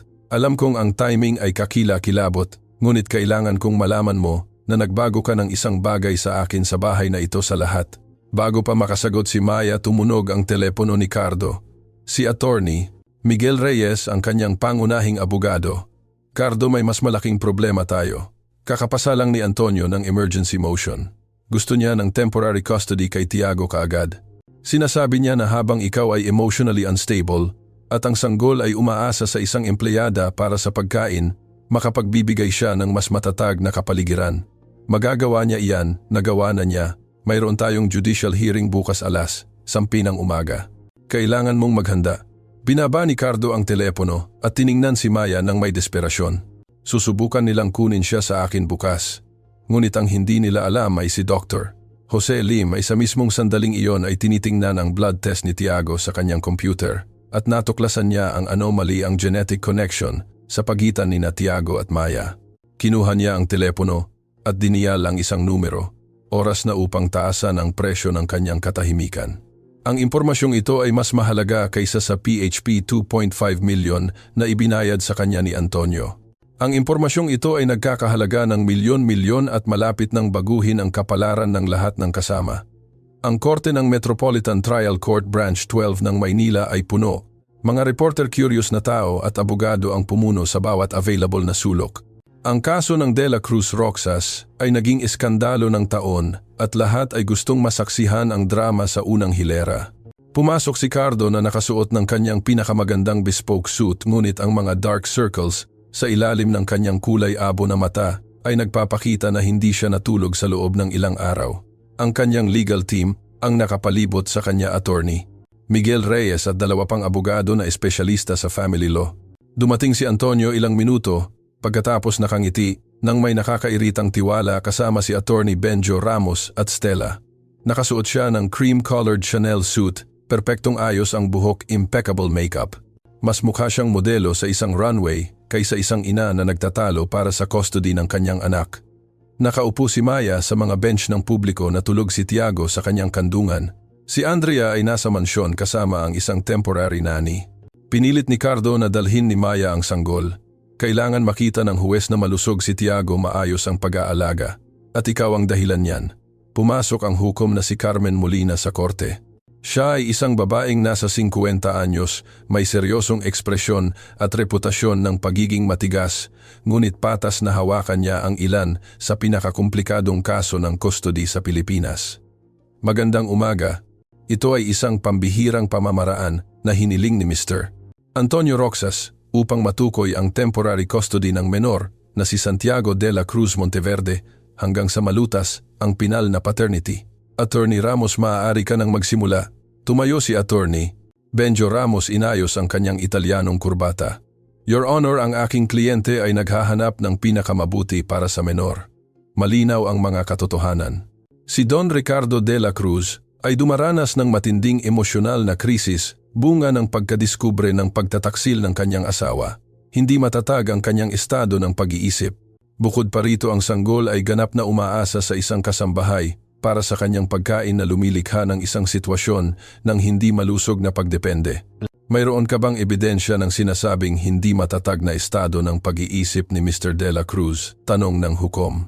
Mga testimonya ng mga empleyado na nakakita sa kanya na umiiyak, sumisigaw, kumikilos ng paiba-iba. Bukod pa rito, Your Honor, ang menor ay pinapasuso ng isang babae na hindi niya ina, isang empleyada. Nagdudulot ito ng seryosong pag-aalala tungkol sa mga naaangkop na limitasyon at profesionalismo. Tumayo si Attorney Miguel Reyes. Objection. Iniligtas ni Miss Maria Elena Santos ang buhay ng sanggol nang walang doktor na makahanap ng solusyon. Hindi siya ordinaryong empleyada. Siya ang dahilan kung bakit buhay ang batang iyon ngayon. Naiintindihan, sabi ni Hukom Molina. Attorney Ramos, ano ang iniaalok ng iyong kliyente bilang alternatibo? Si Mr. Roxas at Mrs. De La Cruz ay handang magbigay ng matatag na tahanan sa menor, nakakuha na ng propesyonal na basilan. Ang sanggol ay makakatanggap ng pangangalaga mula sa parehong biological na magulang sa isang angkop na kapaligiran ng pamilya. Tiningnan ng hukom si Stella. Mrs. De La Cruz, kumpirmahin mo ba na gusto mong lumipat kasama si Mr. Roxas at dalhin ang iyong anak? Tumayo si Stella. Ang kanyang boses ay tila sinanay mekanikal. Opo, Your Honor. Nagkamali ako sa aking kasal, ngunit ang aking priority ay palaging ang kapakanan ni Tiago. Si Antonio ang kanyang biological na ama at magkasama makapagbibigay kami ng isang kumpletong pamilya. At ang iyong anak na si Andrea ang anak ni Mr. De La Cruz mula sa kanyang unang kasal. Paano ito makakaapekto sa kanyang relasyon sa kanyang kapatid? Nag-atubili si Stella. Malinaw na hindi niya naisip ang tanong na iyon. Well, si Andrea ay hindi ko biological na anak. Mananatili siya kay Cardo, I suppose. Isang bulong ang kumalat sa korte. Maging si Hukom Molina ay napanguso sa lamig ng sagot. Kinuyom ni Cardo ang kanyang mga kamao sa ilalim ng mesa. Sinamantala ni Attorney Miguel Reyes ang sandali. Your Honor, iyan mismo ang nagpapakita ng aming punto. Si Mrs. De La Cruz ay handang paghiwalayin ang dalawang magkapatid upang ilayo ang sanggol mula sa tanging tahanan na kanyang nakilala mula sa kanyang kapatid na nagmamahal sa kanya. Iyan ba ay kumilos para sa pinakamabuting interes ng menor? Attorney Reyes, ilahad mo ang iyong kaso, utos ng hukom. Napakasaya ko. Your Honor, si Mr. De La Cruz ang ama ni Tiago mula sa sandali ng kanyang kapanganakan. Nandoon siya sa bawat medical visit, sa bawat gabing walang tulog, sa bawat kritikal na sandali nang may sakit ang sanggol. Ang biolohiya ay hindi nagbibigay kahulugan, sa pagiging ama ang pag-ibig ang nagbibigay at ang pagdepende ng sanggol sa kasambahay, si Miss Maria Elena Santos.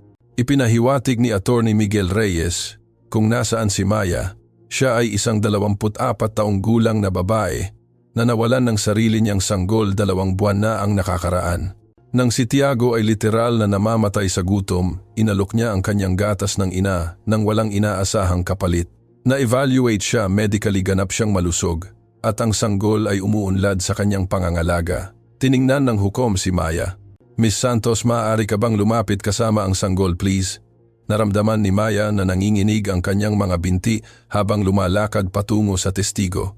Nagising si Tiago sa kanyang mga bisig, tumitingin sa paligid ng may kuryosidad. Miss Santos, totoo ba na pinapasuso mo ang sanggol na ito? Opo, Your Honor. Bakit mo ito ginagawa? Ano ang nakukuha mo dito? Tiningnan ni Maya si Tiago pagkatapos ay ang hukom. Wala po akong nakukuha na material, Your Honor. Ginagawa ko po ito dahil nang mamatay ang anak ko, naramdaman ko na isang bahagi ng aking sarili ang namatay kasama niya. Nang magkaroon ako ng pagkakataon na iligtas si Tiago, naramdaman ko na hindi namatay ang anak ko nang walang kabuluhan, na ang kanyang maikling buhay ay may layunin. Naging tahimik sa korte. Maging ang ilang reporter ay may luha sa kanilang mga mata.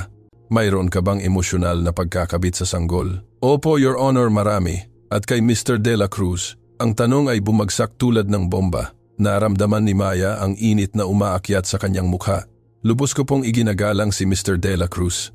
Siya po ay isang mabuting tao at isang mapagmahal na ama. Hindi iyan sumasagot sa aking tanong, Miss Santos. Bago pa makasagot si Maya, malakas na bumukas ang pinto ng korte. Isang lalaking nasa 40s na kasuot ng medical gown ang nagmamadaling pumasok. Excuse me, Your Honor. Ang pangalan ko po ay Dr. Jose Lim. Mayroon po akong mahalagang impormasyon tungkol sa kasong ito na kailangan pong marinig kaagad, napanguso si Hukom Molina. Doktor, Lim, ito ay lubhang irregular. Sino ang nagbigay sa iyo ng permiso upang gambalain ang pamamaraang ito? Wala po, Your Honor, ngunit ang sasabihin ko ay ganap na magbabago sa kasong ito. Mayroon po akong ebidensya ng genetic connection sa pagitan ng sanggol at ni Miss Maria Elena Santos. Sumabog ang kaguluhan sa korte. Sumisigaw ang mga reporter ng mga tanong. Tumayo si Cardo. Namutla si Antonio. Napatulala si Stella. Order pinalo ng hukom ang gavel. Dr. Lim, lumapit ka. At sana ay lehitimo ito o sasampahan kita ng contempt. Lumakad si Dr. Jose Lim patungo sa testigo, kinuha ang ilang dokumento mula sa isang Manila envelope. Your Honor, nagsagawa po ako ng blood test sa sanggol na si Tiago 2 linggo na ang nakakaraan. Sa panahon ng standard procedure, natuklasan ko ang isang bihirang blood anomaly, isang kondisyon na tinatawag na Bombay syndrome, na nakakaapekto sa mas mababa sa 0.01% ng populasyon. At ano ang kinalaman niyan kay Miss Santos? Sinuri ko ang mga file ng St. Luke's Medical Center kung saan nanganak si Miss Santos 2 buwan na ang nakakaraan. Ipinapakita ng kanyang mga analysis ang parehong anomaly. Ang statistical probability na dalawang hindi magkakaugnay na tao ay magkaroon ng ganitong kondisyon at magtagpo sa eksaktong sitwasyong ito ay humigit kumulang 1 sa 10 milyon. Naramdaman ni Maya na umikot ang mundo. Ano ang sinasabi niya? Sinasabi ko na ikaw at ang sanggol na si Tiago ay nagbabahagi ng isang lubhang bihirang genetic marker na nagpapahiwatig ng direktang relasyon sa pamilya. Imposible iyan, sigaw ni Antonio. Ako ang ama ng bata, kukumpirmahin iyan ng mga analysis. Maaari kang maging biological na ama, Mr. Roxas, ngunit may ebidensya na si Miss Santos ay maaaring may kaugnayan sa sanggol sa linya ng ina. Tumayo si Stella na nanginginig. Ridiculous iyan. Ako ang ina, nanganak ako kay Tiago, may hospital records, mga testigo. Maliban kung nagpost ng dramatiko si Dr. Jose Lim, maliban kung nagkaroon ng palitan ng mga sanggol. Ang katahimikan na sumunod ay ganap, walang humihinga, walang gumagalaw. Ano bulong ni Maya? Miss Santos, saan ka nanganak ng iyong sanggol? Sa St. Luke's Medical Center, 3rd floor maternity ward. Anong araw? Agosto 28. Tiningnan ni Dr. Jose Lim si Stella. At ikaw, Mrs. De La Cruz, na mutla si Stella na parang multo. Agosto 28 Sante. Luke's Medical Center, 3rd floor. Ang parehong araw, ang parehong ospital, ang parehong palapag. Hayaan ni Dr. Jose Lim na mag-sink in ang impormasyon. Nagkaroon ng magulong night shift noong gabing iyon, isang bagong nurse, 2 sanggol na ipinanganak na may ilang minutong agwat, at ngayon ay 2 sanggol na may hindi maipaliwanag na koneksyon. Dahan-dahang lumapit si Cardo kay Maya. Sinasabi mo ba na... Sinasabi ko, natapos ni Maya na may luha na dumadaloy sa kanyang pisngi na posible na nagkaroon ng pagkalito, na ang sanggol na namatay ay hindi anak ni Miss Santos, at na si Tiago ay anak ko. Si Tiago ay aking biological na anak. Sumabog sa ganap na kaguluhan ng korte. Walang saysay na pinalo ni Hukom Molina ang gavel, sinusubukang ibalik ang order. Tiningnan ni Antonio si Dr. Jose Lim nang may purong galit. Magkano ang binayad sa iyo para sabihin ito? Si De La Cruz. Ba? Magkano? Walang nagbayad sa akin para sabihin ang katotohanan kahit binayaran mo ako ng PHP 2.5 milyon para itago ito. Tiningnan ni Dr. Jose Lim si Antonio ng direkta. Opo, Your Honor, sinuhulan ako ni Mr. Roxas, upang baguhin ang medical records. Mayroon akong bank transfers bilang ebidensya. Tumayo si Hukom Molina. Ang hearing na ito ay suspendido. Si Dr. Jose Lim ay mananatili sa custody habang ini-verify namin ang iyong mga pahayag. Mr. Roxas, huwag kang umalis ng Maynila at mayroong makakakuha ng utos na hukayin ang bangkay ng sanggol na namatay. Kailangan natin ng definitive DNA evidence. Nabuwal si Maya sa isang silya, niyakap si Tiago sa kanyang dibdib. Ang sanggol na walang kamalay-malay sa lahat ng drama ay tiningnan siya ng mga madidilim na mata na puno ng pag-ibig. Baby ko, umiyak si Maya. Ang Elena ko ay hindi namatay. Buhay ang baby ko. Lumuhod si Cardo, sa harap niya hinawakan ang kanyang mga kamay. Maya, kung totoo ito, kung si Tiago ay talagang anak mo, kung gayon ang lahat ay may saysay bulong niya, kaya niya ako tinanggap. Kaya niya tinatanggihan ang lahat ng iba pa. Hindi lang gatas kundi koneksyon. Alam palagi ng ina at anak. Pinagmasdan ni Stella ang eksena mula sa malayo na may hindi maipaliwanag na ekspresyon. Galit na lumabas si Antonio sa korte, sinundan ng kanyang abogado. At sa sandaling iyon, habang umiiyak si Maya, na yakap ang sanggol na inakala niyang nawala, habang nare-realize ni Cardo na maaaring mawala sa kanya ang batang mahal niya, at habang nauunawaan ni Stella na ang buong buhay niya ay isang kasinungalingan, walang nakapansin sa matandang babae na nakaupo sa huling hilera. Siya, si Nurse Lena, ang nurse na naka-duty noong gabing iyon ng Agosto. 28 ang nagkamali sa identification bracelets ng dalawang sanggol dahil pagod siya, dahil bago siya, dahil minsan ang buhay ay nagkakamali ng malupit. Nabuhay siya sa kahihiyan sa loob ng 2 buwan. Nakita niya ang balita. Nakilala niya si Maya at ngayon sa wakas lumalabas ang katotohanan. Dahan-dahan siyang tumayo at lumabas ng korte. Sa labas nilanghap niya ang sariwang hangin ng Oktubre at umiyak dahil ang ilang katotohanan kahit kailangan ay sumisira ng buong mundo. Ang sumunod na 3 araw ay impyerno para sa lahat ng kasama. Ganap na nabaliw ang media. Ang hashtag na Baby Swap ay trending sa buong mundo. Pinagdebatehan ng mga programa sa telebisyon ang kaso sa loob ng ilang oras. Walang tigil na nagbigay ng opinyon ang mga legal expert, child psychologist at family rights activist. Nagkulong si Maya sa mansyon ng mga De La Cruz, tumatangging makipag-usap sa mga reporter. Kumuha si Cardo ng karagdagang seguridad matapos subukang pumasok sa ari-arian nang walang pahintulot ang 3 TV crew. Ang exhumation ng bangkay ng sanggol na namatay ay isinagawa noong Martes ng umaga. Hindi makadalo si Maya. Ang ideya ng makita ang kabaong na binubuksan ang harapin ng pisikal ang posibilidad na hindi iyon ang kanyang anak ay masyadong mahirap. Nandoon si Cardo kasama siya. Sa buong araw na iyon nakaupo sa hardin, pinagmamasdan si Tiago na natutulog sa kanyang stroller nang hindi masyadong nagsasalita, umiiral lamang sa ibinahaging espasyo ng kawalan ng katiyakan. Ano ang mangyayari kung totoo, tanong ni Maya sa wakas? Kung si Tiago ay talagang biologically anak ko, ibig sabihin may karapatan si Antonio sa kanya. Eksakto iyon ang iniisip ni Cardo. Hindi ko alam.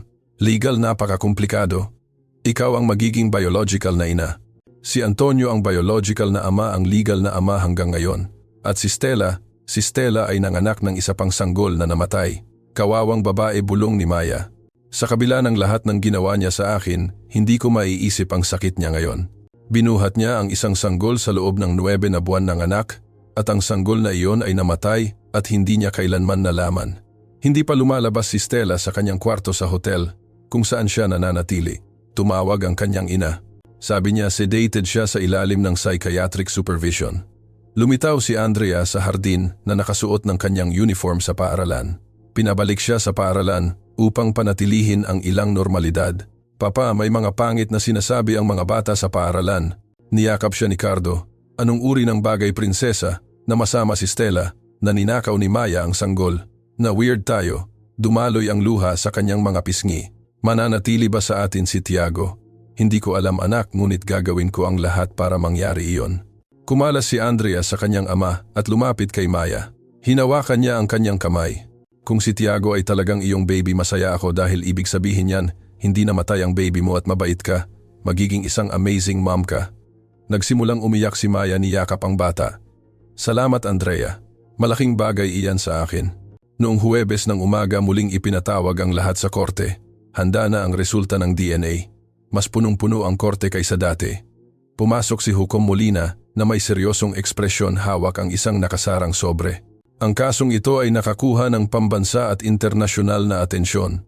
Gusto kong linawin na ang korte na ito ay nagdedesisyon batay lamang sa ebidensya at para sa pinakamabuting interes ng menor. Wala akong pakialam sa mga headline o sa opinyon ng publiko. Binuksan niya ang sobre binasa ng tahimik sa loob ng ilang segundo na tila walang katapusan. Ang mga resulta ng DNA ay konklusibo. Ang sanggol na namatay noong Agosto 28 ay hindi biological na anak ni Maria Elena Santos. Siya ay biological na anak ni Stella Monteverde at Antonio Roxas. Umunggol si Stella sa sakit. Niyakap siya ng kanyang ina na nakaupo sa tabi niya habang umiiyak siya. Ang sanggol na kilala bilang Santiago de la Cruz Monteverde ay biological na anak ni Maria Elena Santos at ng isang lalaki na nagngangalang Pedro Reyes, ang ama na iniwan si Miss Santos sa kanyang pagbubuntis. Ganap na katahimikan. Naramdaman ni Maya na hindi siya makahinga. "Teka," sabi ni Antonio na tumayo. "Sinasabi mo na hindi akin ang sanggol." "Tama, Mr. Roxas. Ikaw ang ama ng sanggol na namatay, hindi ng sanggol na nabuhay." Nabuwal si Antonio sa kanyang upuan na mumutla. Lahat ng kanyang plano, lahat ng kanyang estratehiya ay nagbagsakan sa loob ng ilang segundo. Ang nurse na responsable sa pagpapalit, si Nurse Lena, ay nagsumite ng kumpletong pahayag, inamin ang kanyang pagkakamali. Noong gabing iyon ay may dalawang halos sabay-sabay na kapanganakan, dalawang sanggol na lalaki. Sa gitna ng pagkalito at kanyang kawalan ng karanasan, maling na isusuot niya ang mga identification bracelets. Tiningnan ng hukom si Maya. "Miss Santos, legal na. Ikaw ang biological na ina ni Tiago." Gayunpaman, si Mr. De La Cruz ang naging legal na ama sa loob ng 2 buwan na ito at ang biological na ama, si Mr. Pedro Reyes, ay tila walang interes na gamitin ang kanyang parental rights. "Hindi ko nga alam kung nasaan siya," sabi ni Maya na nanginginig ang boses. "Umalis siya nang sabihin kong buntis ako. Hindi siya nagtangkang makipag-ugnayan sa akin." Kung gayon, mayroon tayong kakaibang sitwasyon. Isang biological na ina na inakala niyang patay na ang kanyang anak. Isang legal na ama na nagmahal sa sanggol na ito na inakala niyang kanya, at walang biological na ama na naroroon. Tumayo si Attorney Miguel Reyes. "Your Honor, ang aking kliyente ay humihiling na panatilihin ang legal custody ng menor. Siya lamang ang tanging ama na nakilala ni Tiago." "Objection," sabi ng abogado na kumakatawan ngayon kay Maya, isang lalaking nagngangalang Attorney Leo Castro na inupahan ni Cardo para sa kanya. "Ang aking kliyente ang biological na ina. May pangunahin siyang karapatan sa kanyang anak." Tinanggal ni Hukom Molina ang kanyang salamin. "Ito ay isa sa pinakakomplikadong kaso na nakita ko sa 30 taon ng aking karera." "Miss Santos, Mr. De La Cruz, lumapit po kayo please." Pareho silang tumayo at lumakad patungo sa testigo.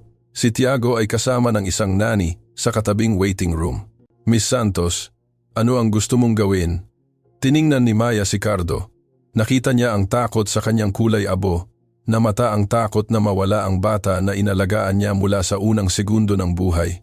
Pagkatapos ay naisip niya ang kanyang sariling pagkawala sa 2 buwan na inakala niyang patay na si Elena. Gusto ko ang anak ko. Siyempre gusto ko siya, ngunit nabasag ang kanyang boses. Ngunit mahal siya ni Mr. De La Cruz. Inalagaan niya siya at ako. Wala akong alinman sa mga resources na mayroon siya. Nakatira ako sa isang maliit na apartment, naglilinis ako ng mga bahay. Hindi ko kayang ibigay sa kanya ang buhay na kayang ibigay ni Cardo. Hindi pera ang tanging mahalaga sa pagpapalaki ng bata, Miss Santos. Alam ko, ngunit si Cardo ay isang mabuting tao, isang mapagmahal na ama, at may kapatid si Tiago na nagmamahal sa kanya. Paano ko sila paghihiwalayin?" Hinawakan ni Cardo ang kamay ni Maya nang impulsively. "May isa pang opsyon, Your Honor. Shared custody. Maaari lumipat si Maya sa mansyon hindi bilang empleyada kundi bilang ina ni Tiago. Siya at ako ang magpapalaki sa bata ng magkasama. Magkakaroon siya ng parehong magulang ang kanyang kapatid. Stability, Mr. De La Cruz, kasal ka pa rin legal kay Mrs. Stella De La Cruz. Maglalagay ako ng divorce petition ngayong linggo dahil sa infidelity at pandaraya." Tiningnan ng hukom si Stella. "Mrs. De La Cruz." Tumayo si Stella ng dahan-dahan. Walang laman ang kanyang mga mata na parang may isang bagay sa loob niya ang ganap na nasira. "Hindi ako lalaban. Namatay ang baby ko. Ang batang inakala kong akin ay hindi pala akin. Wala na akong ipaglalaban." Sinubukan ni Antonio na lumapit sa kanya, ngunit tinanggihan siya ni Stella. "Huwag mo akong hawakan. Alam mo na maaaring nagkaroon ng pagkalito." Sinabi sa iyo ng mga doktor nang makita nila ang blood anomaly, ngunit mas akma sa iyo na si Tiago ang anak ni Cardo. Mas maraming eskandalo, mas malaking pinsala sa kanyang kumpanya. Antonio, namatay ang baby ko dahil sa iyo. Kung hindi ako na-stress sa pagtatago ng affair, kung mas maaga akong nakakuha ng prenatal care, marahil ay nabuhay ang anak ko. Binalingan ni Stella ang hukom. Aprubahan kung ano ang pinakamabuti para kay Tiago. Pupunta ako sa Cebu. Ayoko nang malaman ang anuman sa inyo. Lumabas siya ng korte na sinamahan ng kanyang ina. Sinundan siya ni Antonio ng kanyang tingin. At sa unang pagkakataon ay nakita siyang mahina. Nawala sa kanya ang lahat. Namatay ang kanyang anak. Kinamumuhian siya ng babaeng mahal niya. Wasak ang kanyang reputasyon dahil sa suhol kay Dr. Jose Lim. Nag-isip si Hukom Molina sa loob ng ilang minuto. Ito ang aking temporary decision na susuriin sa loob ng 6 na buwan. Ibinabalik kay Maria Elena Santos ang lahat ng karapatan ng ina sa menor. Mananatili kay Don Ricardo de la Cruz ang shared legal custody sa loob ng susunod na 6 na buwan habang itinatatag ang isang angkop na dynamics ng pamilya. Miss Santos, tinatanggap mo ba na lumipat sa tirahan ni Mr. de la Cruz upang mapadali ang magkasamang pagpapalaki? Tiningnan ni Maya si Cardo. Tumango siya, hinawakan ang kanyang kamay. Opo, Your Honor, tinatanggap ko. Kung gayon mangyari nawa. Nagtatapos na ang session. Bumagsak ang gavel at sa tunog na iyon nagbago ang lahat. Nasa kanya na muli ang kanyang anak. Nasa kanya pa rin ang batang mahal niya. At magkasama sa isang paraan, kailangan nilang hanapin ang paraan upang maging isang pamilya. Nang lumabas sila ng korte, pinalibutan sila ng mga reporter. Kumukurap ang mga kamera. Nagliparan ang mga tanong mula sa lahat ng direksyon. Miss Santos, ano ang nararamdaman mo sa muling pagkakuha sa iyong anak, Mr. de la Cruz? Didiborsyo ka ba kay Stella? Totoo ba na magkasama kayong naninirahan? Niyakap ni Cardo si Maya ng protektado, ginabayan siya patungo sa kotse. Hinarangan ni Attorney Miguel Reyes at ng iba pang security team ang mga reporter. Sa loob ng Mercedes na may tinted windows na nagpoprotekta sa kanila mula sa mga kuryosong tingin, sa wakas ay pinayagan ni Maya ang sarili na umiyak. Umiyak siya para sa 2 buwan na nawala, para sa hindi kinakailangang sakit, para sa sanggol ni Stella na namatay nang walang sinuman ang nakakaalam. Babawiin ko ang oras na iyon, sumumpa siya. Bawat segundo na nawala ko kay Tiago, babawiin ko. Niyakap siya ni Cardo. Gagawin natin iyan ng magkasama, ipinapangako ko. At habang papalayo ang kotse mula sa korte patungo sa mansyon, sa Forbes Park, patungo sa sanggol na naghihintay sa kanila, patungo sa isang buhay na hindi plinano ng sinuman sa kanila, ngunit marahil ay eksakto ang kailangan nilang pareho. Walang nakapansin sa itim na kotse na sumusunod sa malayo. Sa loob ng kotse na iyon ay si Pedro Reyes, ang biological na ama ni Tiago, ang parehong umalis kay Maya 2 taon na ang nakakaraan. Nakita niya ang balita, nakita niya na buhay ang kanyang anak, at na ngayon ang anak na iyon ay nakatira sa isang mansyon ng mga milyonaryo. Ngumiti si Pedro habang nagsisindi ng sigarilyo. Nagtatrabaho siya sa konstruksyon sa Cebu. Sa loob ng 2 taon na ito, halos hindi nabubuhay, ngunit ngayon ay may anak siya. Isang mayamang anak, isang anak na ginto. At si Pedro Reyes ay hindi kailanman magaling tumanggi sa mga pagkakataon. 3 linggo matapos ang resolusyon ng korte, ang buhay sa mansyon ng mga De La Cruz ay nakahanap ng bagong ritmo. Hindi na natutulog si Maya sa service room. Ibinigay ni Cardo sa kanya ang master suite sa 2 palapag na may tanawin ng hardin at isang perpektong annex room para sa nursery ni Tiago. Hindi madali ang pag-adjust. Hindi pa rin komportable si Maya na sinasandalan ng ibang empleyado. Marami sa kanila ay kanyang kasamahan, 1 buwan pa lang ang nakakaraan. Ngunit unti-unti sa pasensya ni Cardo at walang pasubaling suporta ni Andrea, nagsimula siyang maramdaman na marahil lamang nabibilang siya sa lugar na iyon. Isang Sabado ng umaga ng Nobyembre. Nasa hardin si Maya kasama si Tiago na nag-enjoy sa sikat ng araw ng taglagas. Malaki na ang sanggol, puno at namumula ang kanyang mga pisngi. Kumikinang ang kanyang mga mata ng katalinuhan. Halos 5 kilogram na ang timbang niya. Tingnan mo, mahal ko, sabi ni Maya, ipinapakita sa kanya ang mga ginintuang dahon na nahuhulog mula sa mga puno. Magic ang taglagas, di ba? Mukha siyang masaya. Umikot si Maya. Si Cardo na lumalakad patungo sa kanya na may 2 tasa ng kape. Naka-jeans siya at isang sweater na gawa sa lana, mas relax kaysa sa dati niyang nakita. Salamat, sabi niya, tinanggap ang tasa. Ang bilis niyang lumaki. Minsan natatakot akong may mawala akong mahalagang sandali. Kaya tayo magkasama dito upang siguraduhin na walang mawawala sa sinuman sa atin. Umupo si Cardo sa bench sa tabi niya. Kumusta ka? Sa lahat ng ito ibig kong sabihin, pinagsisisihan mo ba ang pagtanggap na lumipat dito? Hindi kailanman. Ngunit minsan, nararamdaman ko na parang nabubuhay ako sa buhay ng ibang tao. 3 buwan na ang nakakaraan, naglilinis ako ng mga sahig. Ngayon nakatira ako sa isang mansyon. May sarili akong abogado. Tinatawag ako ng media na Miracle Mom. Mas higit ka pa diyan, Maya. Ikaw ay matapang, mapagbigay at napakalakas. Nagkatinginan sila. May isang bagay sa hangin sa pagitan nila, isang bagay na lumalago sa loob ng ilang linggo ngunit walang sino man ang naglakas loob na pangalanan. Cardo ako. Simula ni Maya ngunit pinutol siya ni Andrea na tumatakbo palabas ng bahay. Papa Ate Maya, may lalaki po sa pinto. Sabi niya kailangan niyang kausapin kayo. Sabi niya siya ang papa ni Tiago. Tumigil ang puso ni Maya. Ano agad na tumayo si Cardo, naging seryoso ang kanyang ekspresyon. Andrea, dalhin mo si Tiago sa loob. Ngayon sinunod ng bata kahit halatang takot. Sinundan ni Maya si Cardo patungo sa main entrance kung saan pinipigilan ng isa sa mga security guard ang isang lalaki. Si Pedro Reyes ay eksaktong tulad ng naalala ni Maya, maliban na mas pabaya siya. Mas mahaba ang kanyang buhok, may balbas, na ilang araw nagusot ang kanyang damit, ngunit ang kanyang mga mata na kulay honey ay pareho pa rin na nagpabighani sa kanya 2 taon na ang nakakaraan. Maya, sabi ni Pedro nang may ngiti na dating charming sa kanya. Ang ganda mo, bagay sa iyo ang buhay milyonarya. Anong ginagawa mo rito, Pedro? Nanginginig ang boses ni Maya sa galit. Pinuntahan ko ang anak ko. May karapatan ako, alam mo ba? Nakita ko ang balita. Alam ng buong Maynila na ako ang biological na ama ng milyonaryong sanggol. Sumingit si Cardo sa pagitan ni na Pedro at Maya.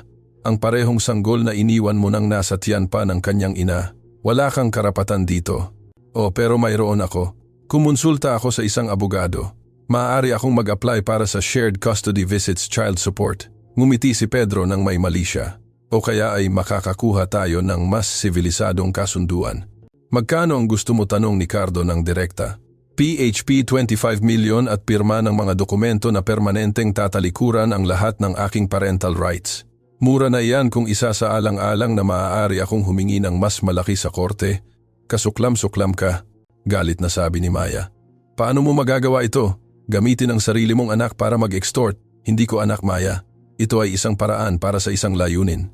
Ayoko maging ama, 2 taon na ang nakakaraan at ayoko rin ngayon. Ngunit kung binibigyan ako ng universo ng pagkakataong pagandahin ang buhay ko, magiging tanga ako kung hindi ko ito kukunin. Kinuha ni Cardo ang kanyang telepono. Carlos, pumunta ka sa main entrance. Mayroon tayong intruder. Hindi ako intruder.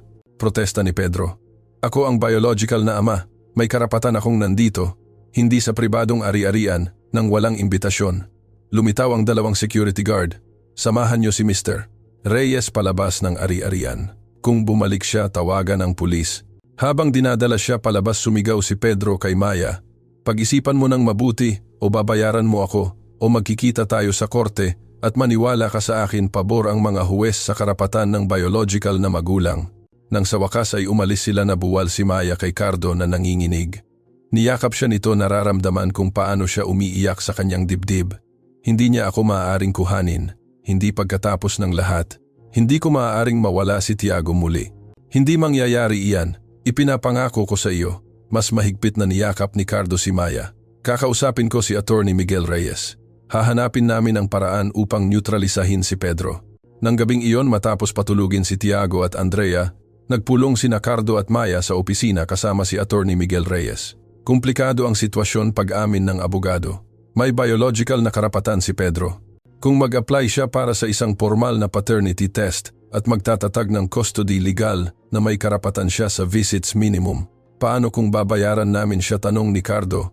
Iyan ay extortion, technically illegal. Ngunit huminto si Attorney Miguel Reyes. Kung kusang loob siyang sumang-ayon na talikuran ang kanyang mga karapatan kapalit ng isang napagkasunduang halaga, ipinapakita ito bilang isang mutual agreement, maaaring gumana ito. Ayokong bigyan siya ng kahit 1 piso, sabi ni Maya nang may kapaitan. Hindi siya karapat-dapat. Tama ka, hindi siya karapat-dapat, ngunit minsan kailangan nating lunukin ang ating pagmamalaki upang protektahan ang pinakamamahal natin. Hinawakan ni Cardo ang kamay ni Maya. PHP 25 milyon ay malaking pera, ngunit para sa akin wala iyon kumpara sa kapayapaan ng isip na malaman na ligtas si Tiago. Paano kung bumalik siya at humingi ng mas malaki? Paano kung hindi ito matapos? Sumingit si Attorney Miguel Reyes.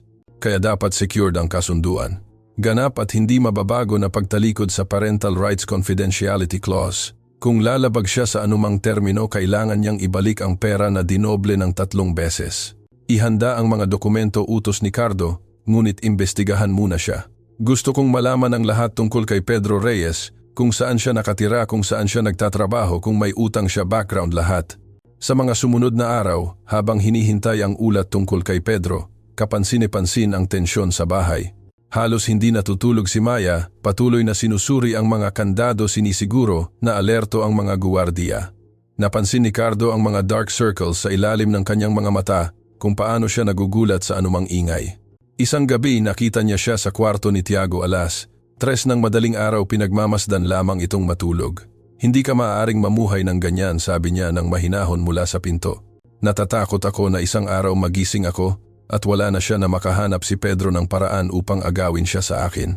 Pumasok si Cardo sa kwarto at tumayo sa tabi niya, tinitingnan ang sanggol na mahimbing na natutulog. Maya, kailangan kong sabihin sa iyo ang isang bagay at marahil hindi ito ang angkop na panahon, ngunit kung hindi ko ito sasabihin ngayon, sa tingin ko ay sasabog ako. Ano? Sa nakalipas na 2 buwan nakikita ka kasama si Tiago, nakikita ka kasama si Andrea, ibinabahagi ang lahat sa iyo. Nare-realize ko ang isang bagay. Binalingan niya ito ng direkta. Nahulog ako sa pag-ibig sa iyo. Naramdaman ni Maya na huminto ang kanyang puso.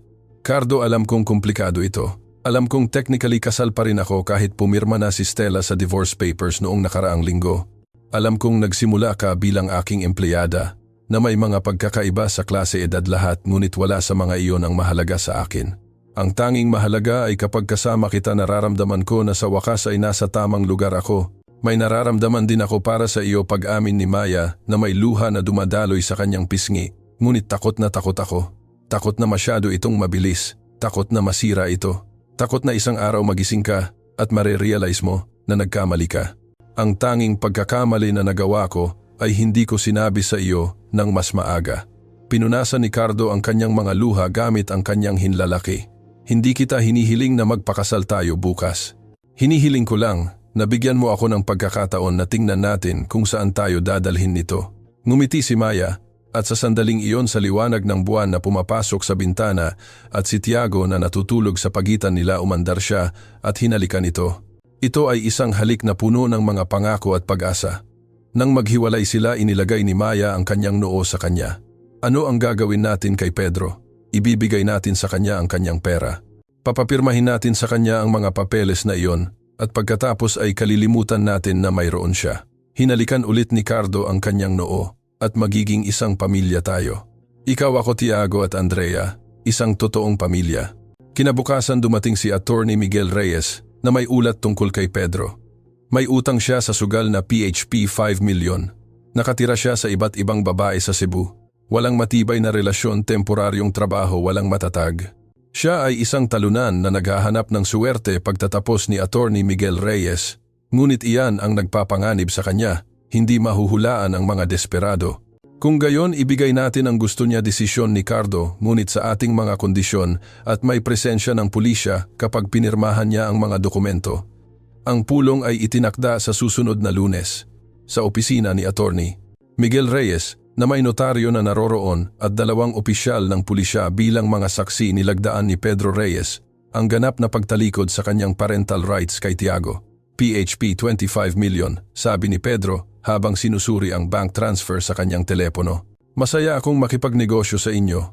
Kung muli kang lalapit kay Maya, kay Tiago o sa sinumang miyembro ng aking pamilya, automatikong magre-reverse ang transfer na ito at idedemanda ka namin ng 3 beses sa halaga.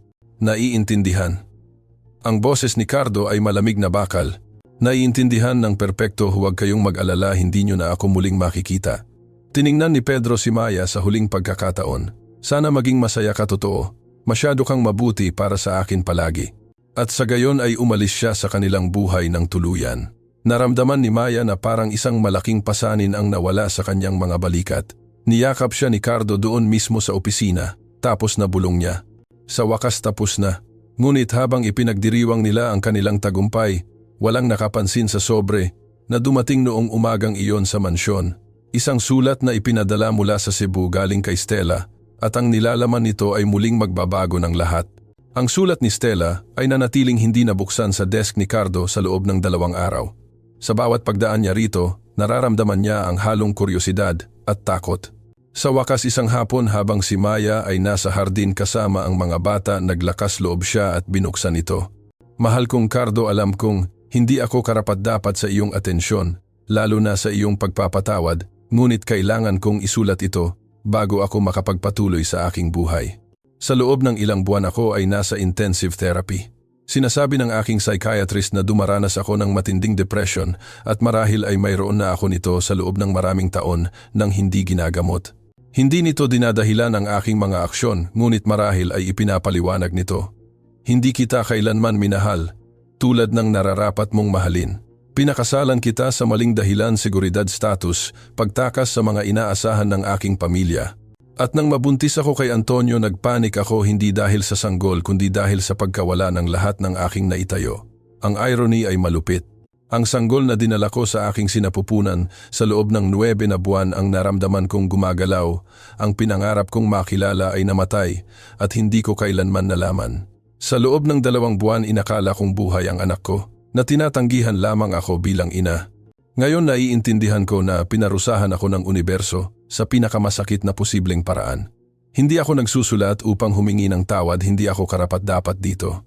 Sumusulat ako dahil gusto kong malaman mo na si Maya ang lahat ng hindi ko kailanman naging. Siya ay totoo, mapagmahal, matapang. Ingatan mo siya at sabihin mo sa kanya na pinagsisisihan ko ang lahat ng sakit na idinulot ko sa kanya. Sumusulat din ako dahil kailangan kong malaman mo ang isang bagay tungkol kay Andrea. Hindi lang siya kailanman ang anak ng iyong unang asawa para sa akin. Siya ay isang patuloy na paalala na hindi ako ang una, na hindi ako kailanman magiging sapat. Ngunit ngayon sa therapy, nare-realize ko kung gaano ako kalupit sa isang inosenteng bata na gusto lamang ng pag-ibig. Kung maaari mo, sabihin mo sa kanya na pinagsisisihan ko na palagi siyang karapat-dapat sa higit pa sa ibinigay ko sa kanya. Nagpasya akong manatili sa Cebu. May mga koneksyon ang aking pamilya dito at magsisimula ako muli. Marahil isang araw ay makakatingin ako sa salamin ng hindi kinamumuhian ang sarili ko. Pirma na ang divorce. Wala akong gusto mula sa iyo, gusto ko lang ng kapayapaan. Ingatan mo si Tiago at sabihin mo kay Maya na salamat sa kanya, alam ko na ngayon kung ano ang tunay na pag-ibig ng ina. Nakita ko iyan sa bawat tingin na ibinigay niya sa sanggol na iyon kahit noong inakala niya na hindi ito kanya. Sa pagsisisi at isang bagay na malapit sa pasasalamat, Stella. Natapos si Cardo sa pagbabasa na may luha sa kanyang mga mata. Kakaiba. Kinainisan niya si Stella sa loob ng ilang linggo, ngunit ang sulat na ito ay nagpakita ng isang sirang babae na sa wakas ay kinakaharap ang kanyang mga demonyo.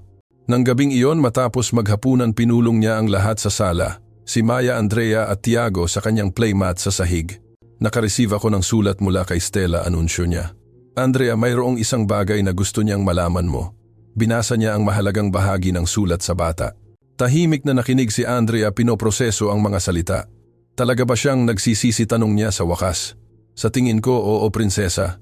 Nagkakamali ang mga tao, minsan napakalaking pagkakamali, ngunit ang mahalaga ay kung matuto sila mula rito. Nag-isip si Andrea sandali. Pagkatapos ay lumapit siya kay Maya at yumakap sa kanya. Masaya ako na nandito ka. Mas mabuti kang nanay kaysa kay Stella. Niyakap ni Maya ang bata na nararamdaman ang mga luha na nagbabantang bumagsak. Hinding-hindi ko susubukang palitan ang tunay mong mama, Andrea, ngunit ipinapangako ko na palagi kitang mamahalin. Alam ko, kaya tatawagin kitang Mama Maya, tulad ng ginagawa ng mga bata sa kanilang mga stepmom sa mga pelikula, ngunit sa magandang paraan. Pinagmasdan ni Cardo ang eksena na puno ang puso. Ang kanyang sirang pamilya ay muling nabuo sa pinaka-hindi inaasahang paraan. Hindi ito perpekto, ngunit ito ay totoo. Ang mga sumunod na buwan ay nagdala ng magagandang pagbabago. Natapos ang diborsyo ni Cardo noong Enero. Pagsapit ng Marso, opisyal niyang inalok ng kasal si Maya sa parehong hardin kung saan niya iniligtas si Tiago noong unang gabing iyon. Alam kong mabilis, sabi ni Cardo, lumuhod na may isang singsing na diamante na pag-aari ng kanyang ina, ang kanyang unang asawa. Alam kong ang lahat ng ito ay nakakabaliw, ngunit alam ko rin na ayaw kong magpalipas ng isa pang araw nang hindi ka opisyal na bahagi ng aking pamilya. Umiyak si Maya, tumawa at sinabi ang oo ng 1,000 beses. Nagpakasal sila sa isang intimate ceremony noong Mayo, kasama lamang ang malalapit na kaibigan at pamilya. Si Andrea ang maid of honor na kasuot ng isang magandang lavender dress. Si Tiago na ngayon ay 8 buwan na ay gumagapang sa lahat ng dako na nakasuot ng kanyang maliit na suit.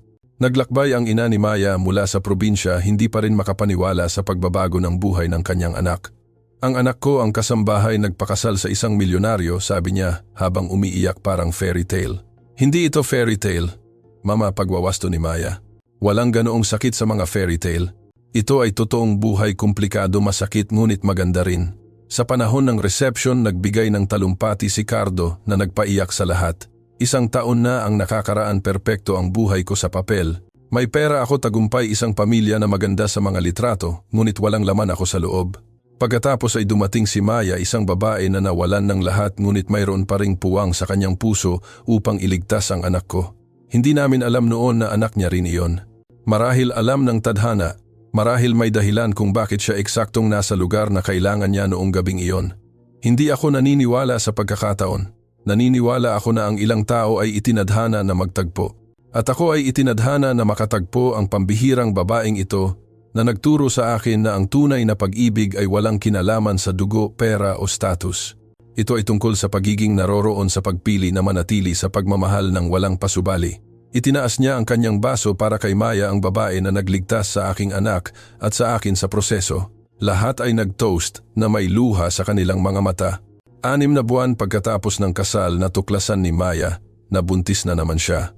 Sa pagkakataong ito, nandoon si Cardo sa bawat medical appointment, hawak ang kanyang kamay sa bawat ultrasound at nang ipanganak ang kanilang anak na babae noong Pebrero ng susunod na taon, isang perpektong sanggol na may mga mata ni Maya.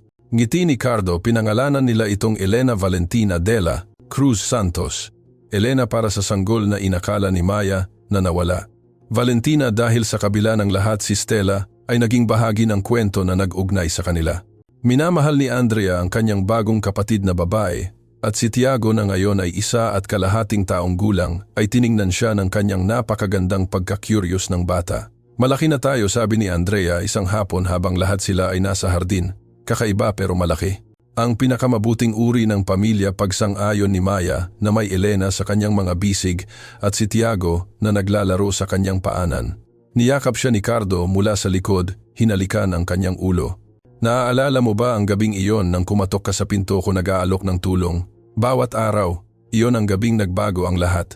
Iyon ang gabing ang isang milyonaryong sanggol ay ayaw kumain at isang kasambahay ang nagbigay sa kanya ng gatas ng ina at siya ay naligtas. Ngunit hindi lamang siya ang naligtas tayong lahat. Umikot si Maya upang tingnan siya. Sa tingin mo ayos lang si Stella sana? Nakareceive ako ng mensahe mula sa kanya, 1 buwan na ang nakakaraan.